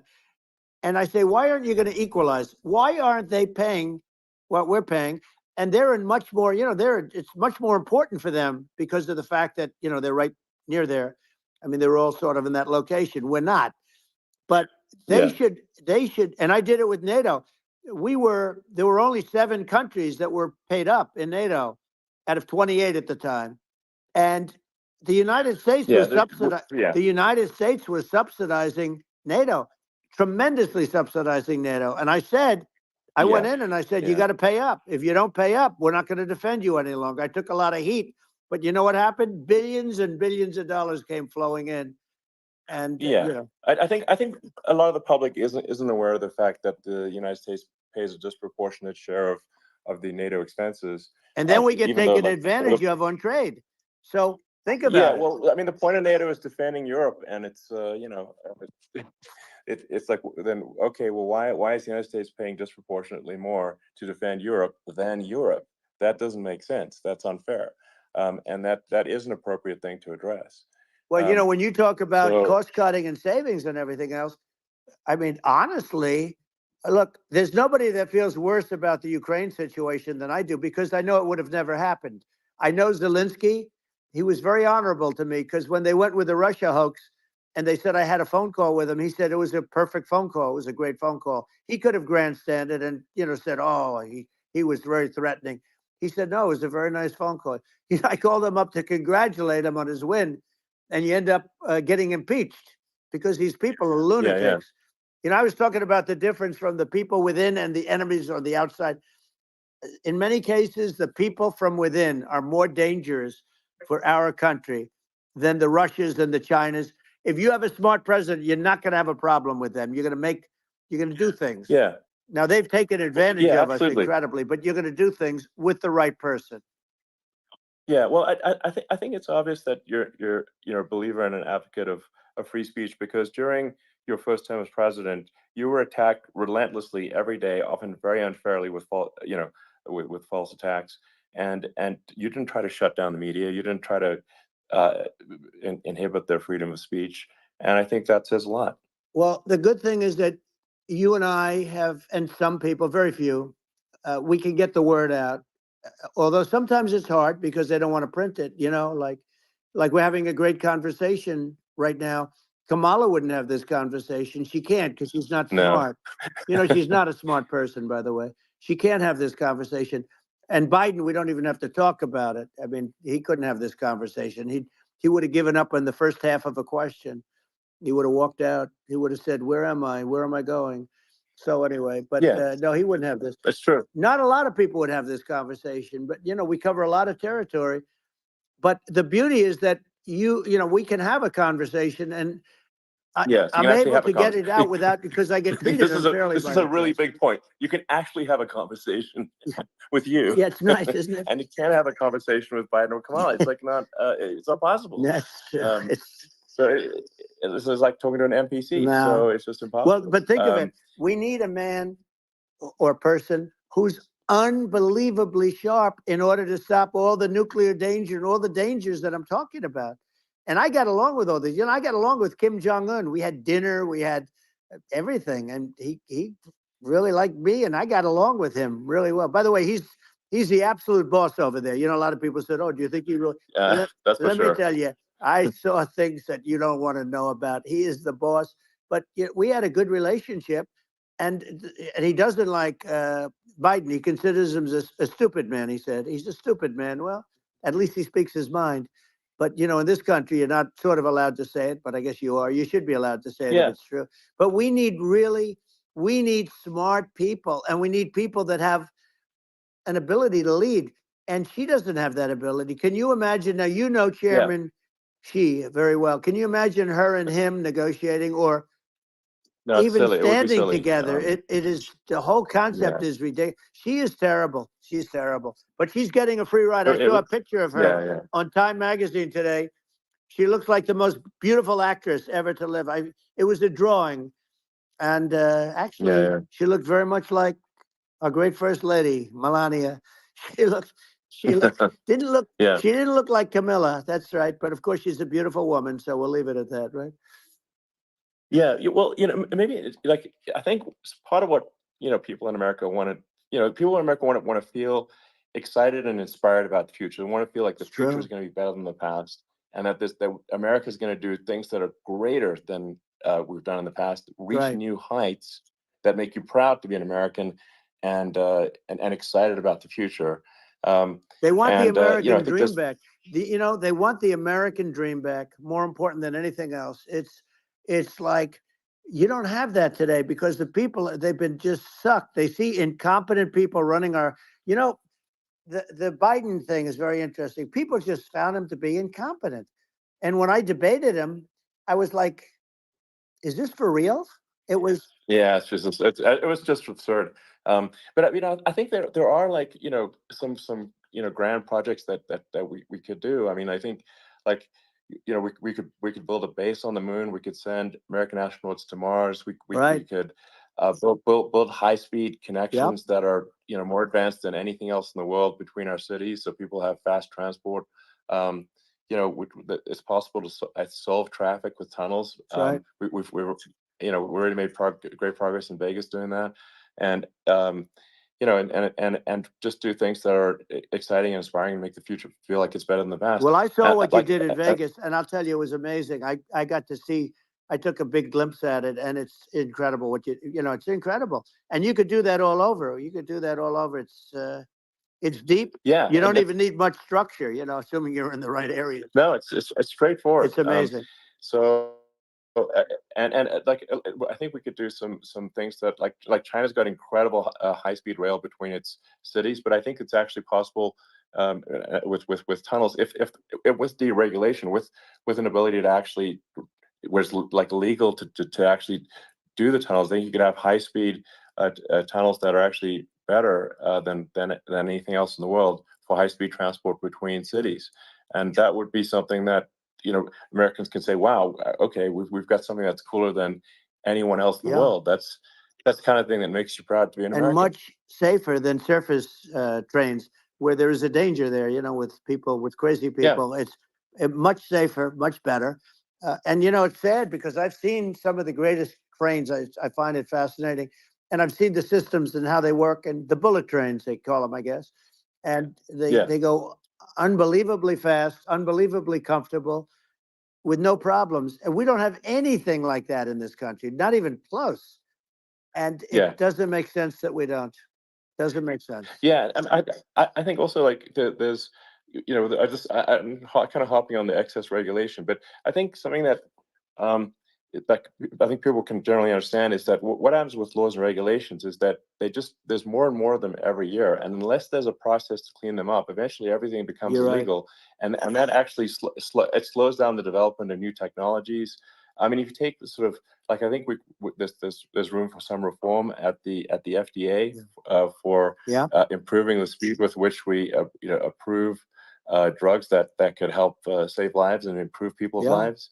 And I worked very hard on that. you know, We got that yeah, down to the lowest number ever, and we got therapeutics approved in the FDA that people can't even believe the speed. But I took them on. I don't think they like me too much, but I got things approved in the FDA at numbers that they wouldn't believe. And it's a very bureaucratic group. Actually, it's a fine group of people in many cases. I got to know a lot of them, but I was pushing them really hard for Regeneron, for so many different things that were really pretty amazing. But the FDA takes too long. It's 12 years to get a product approved. I got it down to 4, and I got some things done very quickly. But it's really something that is going to have to be worked on because it takes too long. Just takes too long. Yeah, it just takes too long, and it's you end up in the same with the approval, but it's just it takes years instead of something that I think could potentially take months, and that improves people's lives. I think I just wanted to hop on this point that like there has to be an active process for reducing rules and regulations, because otherwise they just keep building up every year, and you get like hardening of the arteries, and eventually everything's illegal or takes forever, and then we just ossify as a society. We can't make any progress, and it's a really big deal. Elon, just getting back to the FDA for 1 second, I got something done called Right to Try. This is where you can go in, and if you're terminally ill, you can use a space age, medicine or whatever it may be. We have the best doctors, the best labs in the world. We really do. But people would go to other countries because you couldn't use the product, even if they thought it worked, because it's going through the FDA. I got it approved where you can, you basically, look, nobody wanted, the doctors didn't want it because of the liability. The country didn't want it, our country, because they didn't want to get sued. These are people terminally ill. The insurance companies didn't want it, and the pharmaceutical companies, nobody wanted it. I got everybody into a room, and we came up with an agreement that you won't get sued. And also, they didn't want it on their record. If somebody's terminally ill and they die after taking a drug, they didn't want that on their record. So we set a separate list if somebody was, so it wouldn't count as a negative. Okay. And as you know, we got it done. We have saved Right to Try. They've been trying to get this done for 58 years. And it sounds simple, but it wasn't, because of, the insurance companies, nobody wanted it, but we got it done. Sure. Somebody signs, you signed a document that you're not going to sue the insurance companies, the country, you're not going to sue anybody. And we got it done, and we're saving tens of thousands of lives. Right to Try. Hopefully you never need it, but if you do, you don't have to travel to Asia. People, if they had money, they go to Asia, they go to Europe. If they don't have money, they go home and die. That's what happened. They'd go home and die. Yeah. Well, I mean, and actually, to give Europe some props here, it's like if a drug is approved in Europe, which has a crazy amount of regulations, it should obviously be approved in the U.S. Yeah. I mean, they get more regulations than we do. So why would a drug be approved in Europe and not in the U.S.? That's crazy. Well, we did it. We did something that really, they've been trying to do it for 50 years, and they just couldn't get it done, and I got it done. And it's really something. But you're right. Some people go to Europe because a drug isn't approved here, but it's approved in Europe, and it's a drug that, generally speaking, would work. It's pretty crazy. Absolutely, you're right. And I think so. As long as people are properly informed of the pros and cons, and like these are the risks, this is the risk, and like you make your own decision. That makes sense. Well, I think just in sort of closing up, and by the way, I'm looking at the numbers. You got a lot of people listening. I hope you don't get nervous, because you got a lot of people listening to you right now, like 60 million or something. What is that number? It's crazy. It's amazing how you can see that right away. How many? What is the number? Wow. What is it? Well, wow. I think in terms of people, that's bigger than you said. You said 25, and you're much more than double that number, 25 million. I think you're going to be 60 or 70. And I guess over a period of time, hey, I congratulate you. Do I get paid for this or not? Well, I think actually in terms of the number of people that will hear this conversation over the next few days to weeks, it's going to be hundreds. That's what they say. Yeah, that's good. Well, look, it's an honor. I just asked this: are you better off now or Well, you're better off when I was president. Nobody's better off now. People, we put out polls on that, and nobody's better off now. Inflation has killed it. And they also feel very unsafe. You look at what's going on with a lot of different things. You look at the riots we had at the colleges over, I mean, it's ridiculous, but all of the riots, they just feel unsafe. And now they really feel unsafe because you have a new form of crime. It's called migrant crime. I call it Biden migrant crime. Maybe I'll call it Kamala migrant crime. But I mean, with all these things, I always try to get to the ground truth by just asking people. And my mom lives in New York, and I was like, Mom, have any of your friends, been attacked or assaulted? And she said, yeah, 3 of her friends in 3 separate incidents were assaulted just in recent months, just walking around the streets of New York. And I said, well, what happened to the people that assaulted them? Oh, nothing. They got away. Like, and they just know they always get away. Nothing's going to, and they don't even bother reporting it because they know that they're not going to, people are not going to get prosecuted. They just let, violent criminals out in New York. The only one that gets prosecuted is Donald Trump. They prosecute Trump. Yeah, I mean, it's just obviously messed up. Oh, it's terrible. If violent criminals are getting off scot-free, and meanwhile the New York spending massive resources prosecuting you. And it's like, what's this, and I think the sort of sensible public looks at this and says, what the heck's going on here? This is obviously abuse of the legal system. The legal system is supposed to be protecting the public from violent criminals, and it should be obviously allowing the public to make their own decision about who should be president, as opposed to some legal case. Once they start this precedent, because this can go on with the next one. I mean, this is a very bad precedent, what they're doing in terms of, going after their political opponent. And that's all it is. It's going after their political opponent. And then you get a judge who's, a strong Democrat. And I'm being nice when I say that, in many cases, crooked as hell. But you get a judge and you go into an area where a Republican gets 3 or 4% of the vote.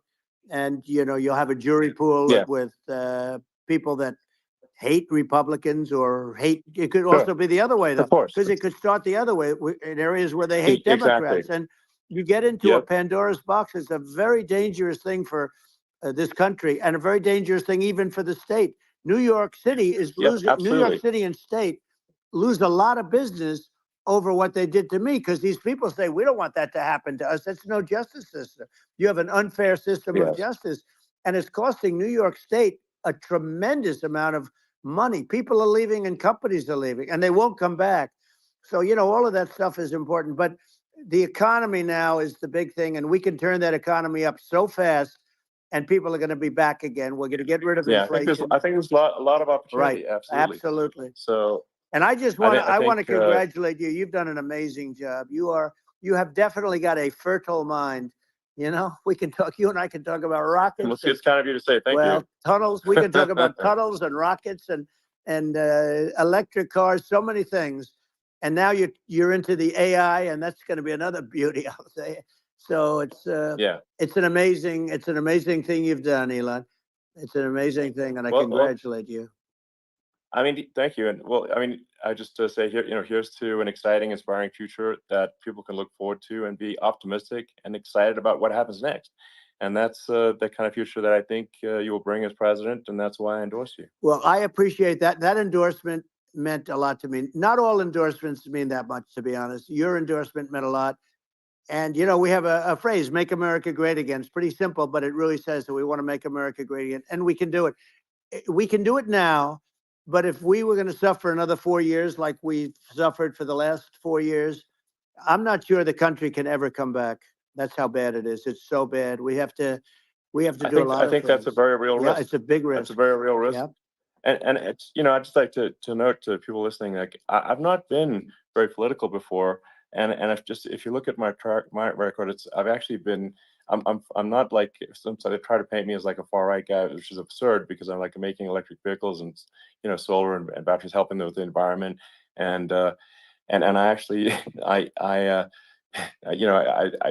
supported Obama. I stood in line for 6 hours to shake Obama's hand when he was running for president, and so it's not like I'm like some sort of dyed-in-the-wool long-term Republican. I'd call myself, uh, historically a moderate Democrat, but now I feel like we're really at a critical juncture for the country, and uh, I think a lot of people thought the Biden administration would be a moderate administration, but it's not, and obviously we're just going to see an even further left uh, administration with Kamala. That's my honest opinion.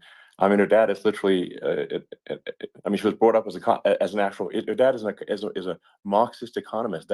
You can Google it. I mean, it's not a. We're not making this up. That's how she was brought up. So, and we want to have a future that is prosperous. And I think we're just at this critical juncture, and I think this is a case of the America is kind of at a fork in the road, True. and I think it will take if the path to, like you are the path to prosperity, and I think Kamala is the opposite. Then that's my honest opinion. I'm gonna get attacked like crazy, and I've also experienced quite a bit of lawfare myself, and but I'm just trying to tell people my honest opinion, and I haven't been really active in politics before, and I'm just trying to point out that my track record historically has been moderate, if not moderate, slightly left, and so this is to people out there who are in the moderate camp to say I think you should support um, Donald Trump for president. And I think it's actually a very important junction in the road, and we're in deep trouble if it goes the other way. Well, I want to thank you. And, I actually always did think of you as somewhat left. I must say that. So it's Yeah. even more of an Well, honor to have your endorsement. I know how strong you feel about it. But, when you think of her, San Francisco 15 years ago, I had a great friend, Bob Tish. He said it's the greatest city in America. And now it's almost not livable there. And California likewise. And she was involved in the destruction of San Francisco and the destruction of California. And she will be involved in the destruction of our country if people are so unwise as to elect her. And I hope that doesn't happen. And I hope the elections are going to be run honestly. And we're going to turn this country around. We're going to do things and we can do it fairly quickly. And we have to get rid of the criminals that have been, given to us by other countries as they laugh. They laugh at us. They think we're stupid to accept these people. These are radical, stone cold killers in many cases and terrorists. And they're in our country by the hundreds of thousands. Yeah. And we have to take them out. Yeah. I mean, if I could summarize it, perhaps, I think these are issues that I think most people in America would agree with, which is that we want safe and clean cities, we want secure borders, we want sensible government spending, we want to restore both the perception and reality of respect in the judicial system, just stop the lawfare, and I think that's like, and how are those even right-wing positions? I think those are just that's just common sense, and that's I mean, would you agree with that? 100%.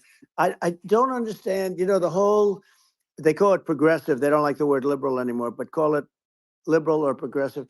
I don't understand how somebody could say that it's okay for them to empty prisons into our country. And again, I told you their crime rates all over the world are going way down, which makes sense. In fact, the next time what we'll do is if something happens with this election, which would be a horror show, we'll meet the next time in Venezuela because it'll be a far safer place to meet than our country. Okay. So you and I will go and we'll have a meeting and dinner in Venezuela because that's what's happening. Their crime rate's coming down and our crime rate's going through the roof.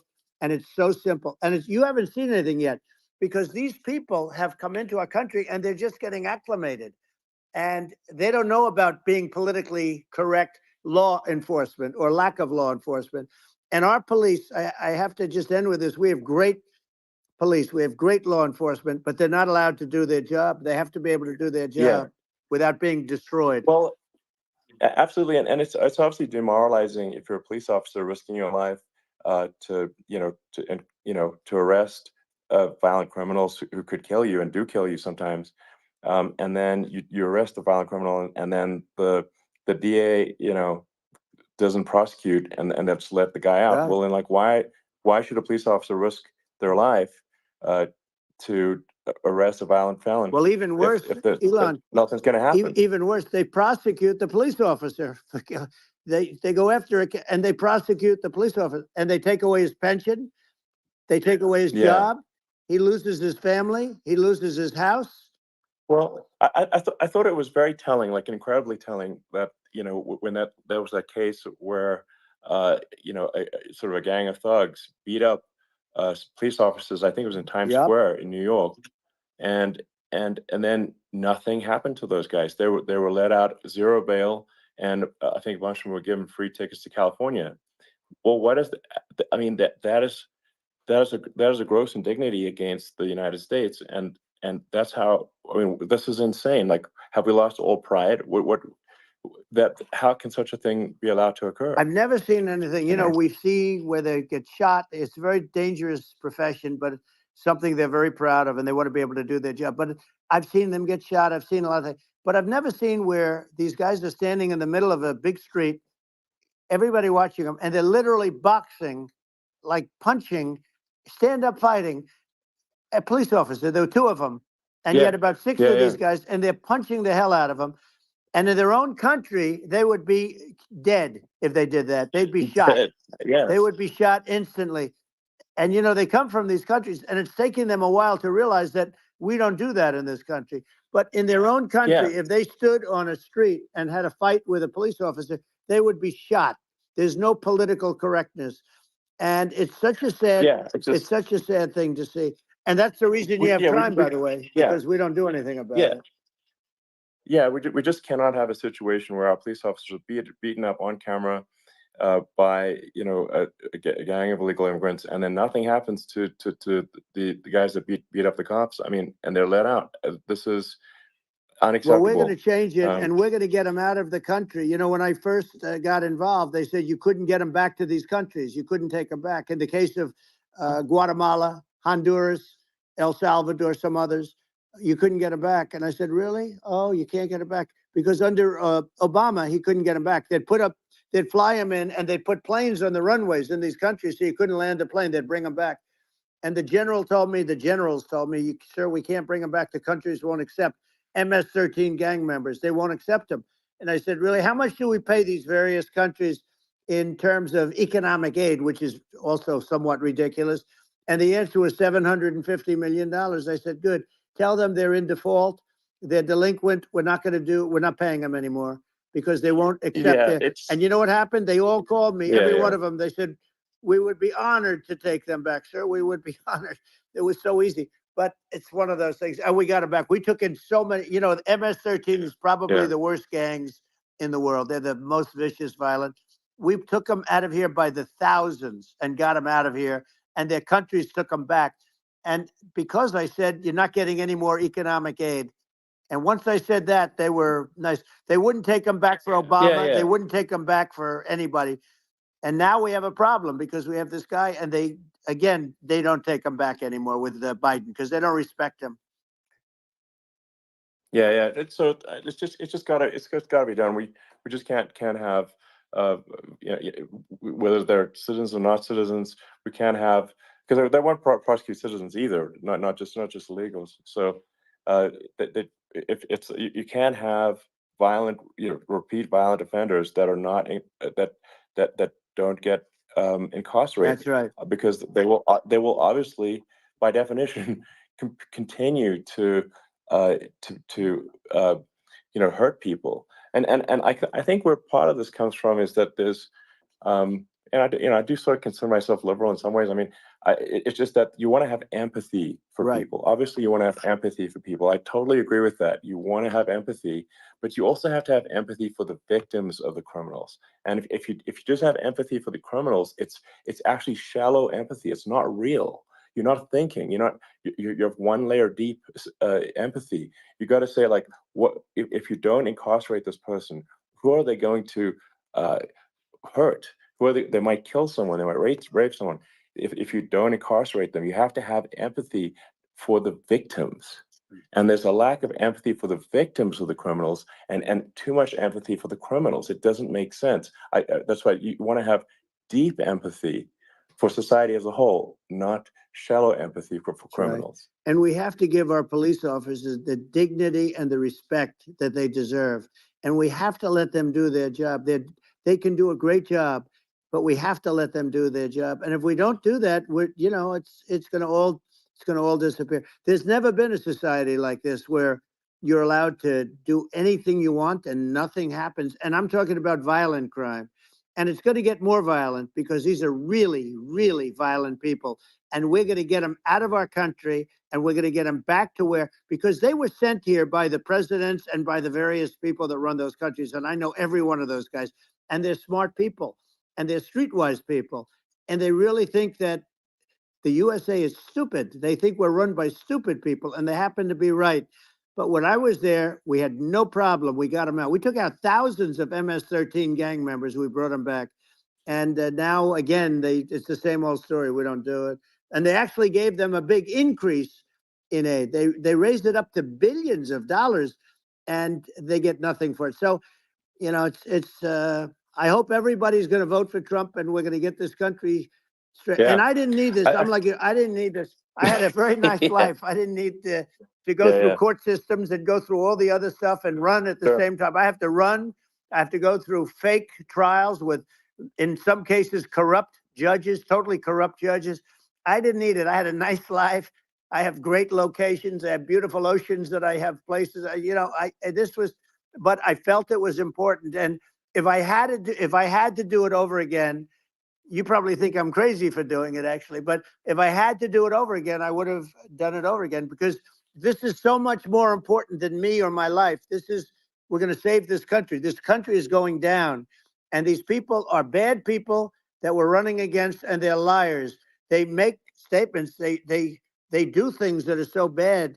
They say they're going to make a strong border. They say they've been great on the border, and they've been the worst in history. They say they're going to stop crime. Like, the facts speak for themselves. It's so incredible. Speak for themselves. Like it's got to the point where people just don't even bother reporting crime in a lot of cities because they know nothing is going to happen. That's what I hear anecdotally from people all the time. So it's just my values. I'm just saying to people out there, like the things I think are important for the future is like we've got to have safe cities, we've got to have secure borders, we've got to have sensible spending, and we've got to have deregulation, and so we can have a prosperous future. And then we want to have some exciting, sort of moonshot projects that people can get fired up about. And that's the future I'm looking for. And I'm pro environment, but I'm not against. I'm not like I don't think we should vilify the oil and gas industry because they're keeping civilization going right now. And but I do think we want to move at a reasonable speed towards a sustainable energy economy. Those are my values, and I think and so I mean that's why I'm supporting you for president. Well, I appreciate it. We're going to give incentive to companies to come into our country, not to leave our country. We're going to be giving tremendous incentives. We want companies to build here, not to build in other locations. And we want to create jobs. And again, it's about the American dream. You don't hear about the American dream anymore, Elon. You don't hear. You're the American dream in the truest sense, but you don't hear about the American dream anymore. And you're going to hear about it. People, they need that incentive to go out and do it. And they're going to love their lives. I mean, they're going to look forward to getting up in the morning and going to a job that they love, not a job that they can't stand, or not any job at all where they have no money, where they literally have no money. And then they end up with violence and lots of other problems. No, we're going to do some great things. And I learned a lot in the first. We had a great economy and all of that. We rebuilt the military. We did so much. But I also learned the best people. I learned the good people, the smart people, the dumb people, the people that can do things. The people, you learn. When I first came in, I tell people I was in Washington, D.C. only 17 times, according to the fake news media. I was in 17 times. I never stayed over. And you don't know people. You rely on other people to give you names, and then you realize the people you relied on weren't so good. Now, we had great people, but we also had some where I wouldn't have, used them had I known. Now I know everybody. And I think we're going to really turn things around fast. We have no choice. Otherwise, we're not going to have a country. And I really appreciate this. To me, it's been a lot of fun being with you. You're an amazing guy. You've done an incredible job and a great inspiration to people, a great inspiration. And I hope you keep going and just continue to do well. And we're going to have a big election coming up. And I think November 5th will be the most important day in the history of our country. I think that election will be the most important election. And I think it'll end up being maybe the most important day in the history of our country, because if we don't win, I just feel so sorry for everybody.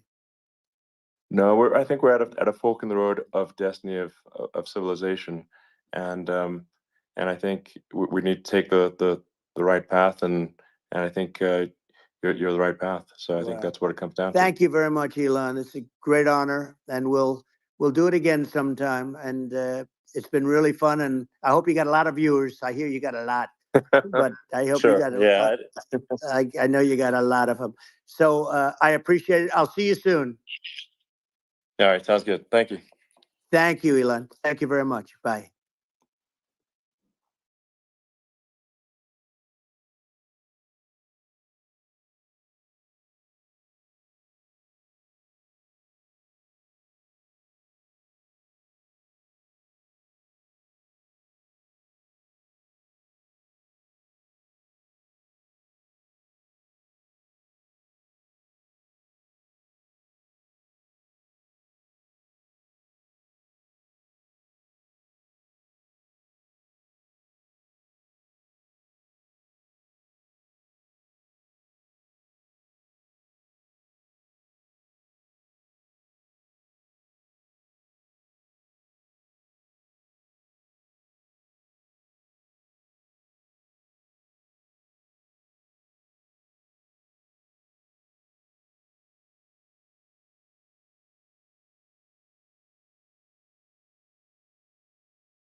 Think though that his switch politically was when they transed his son, and that was Well, he said that. moment. Yeah, That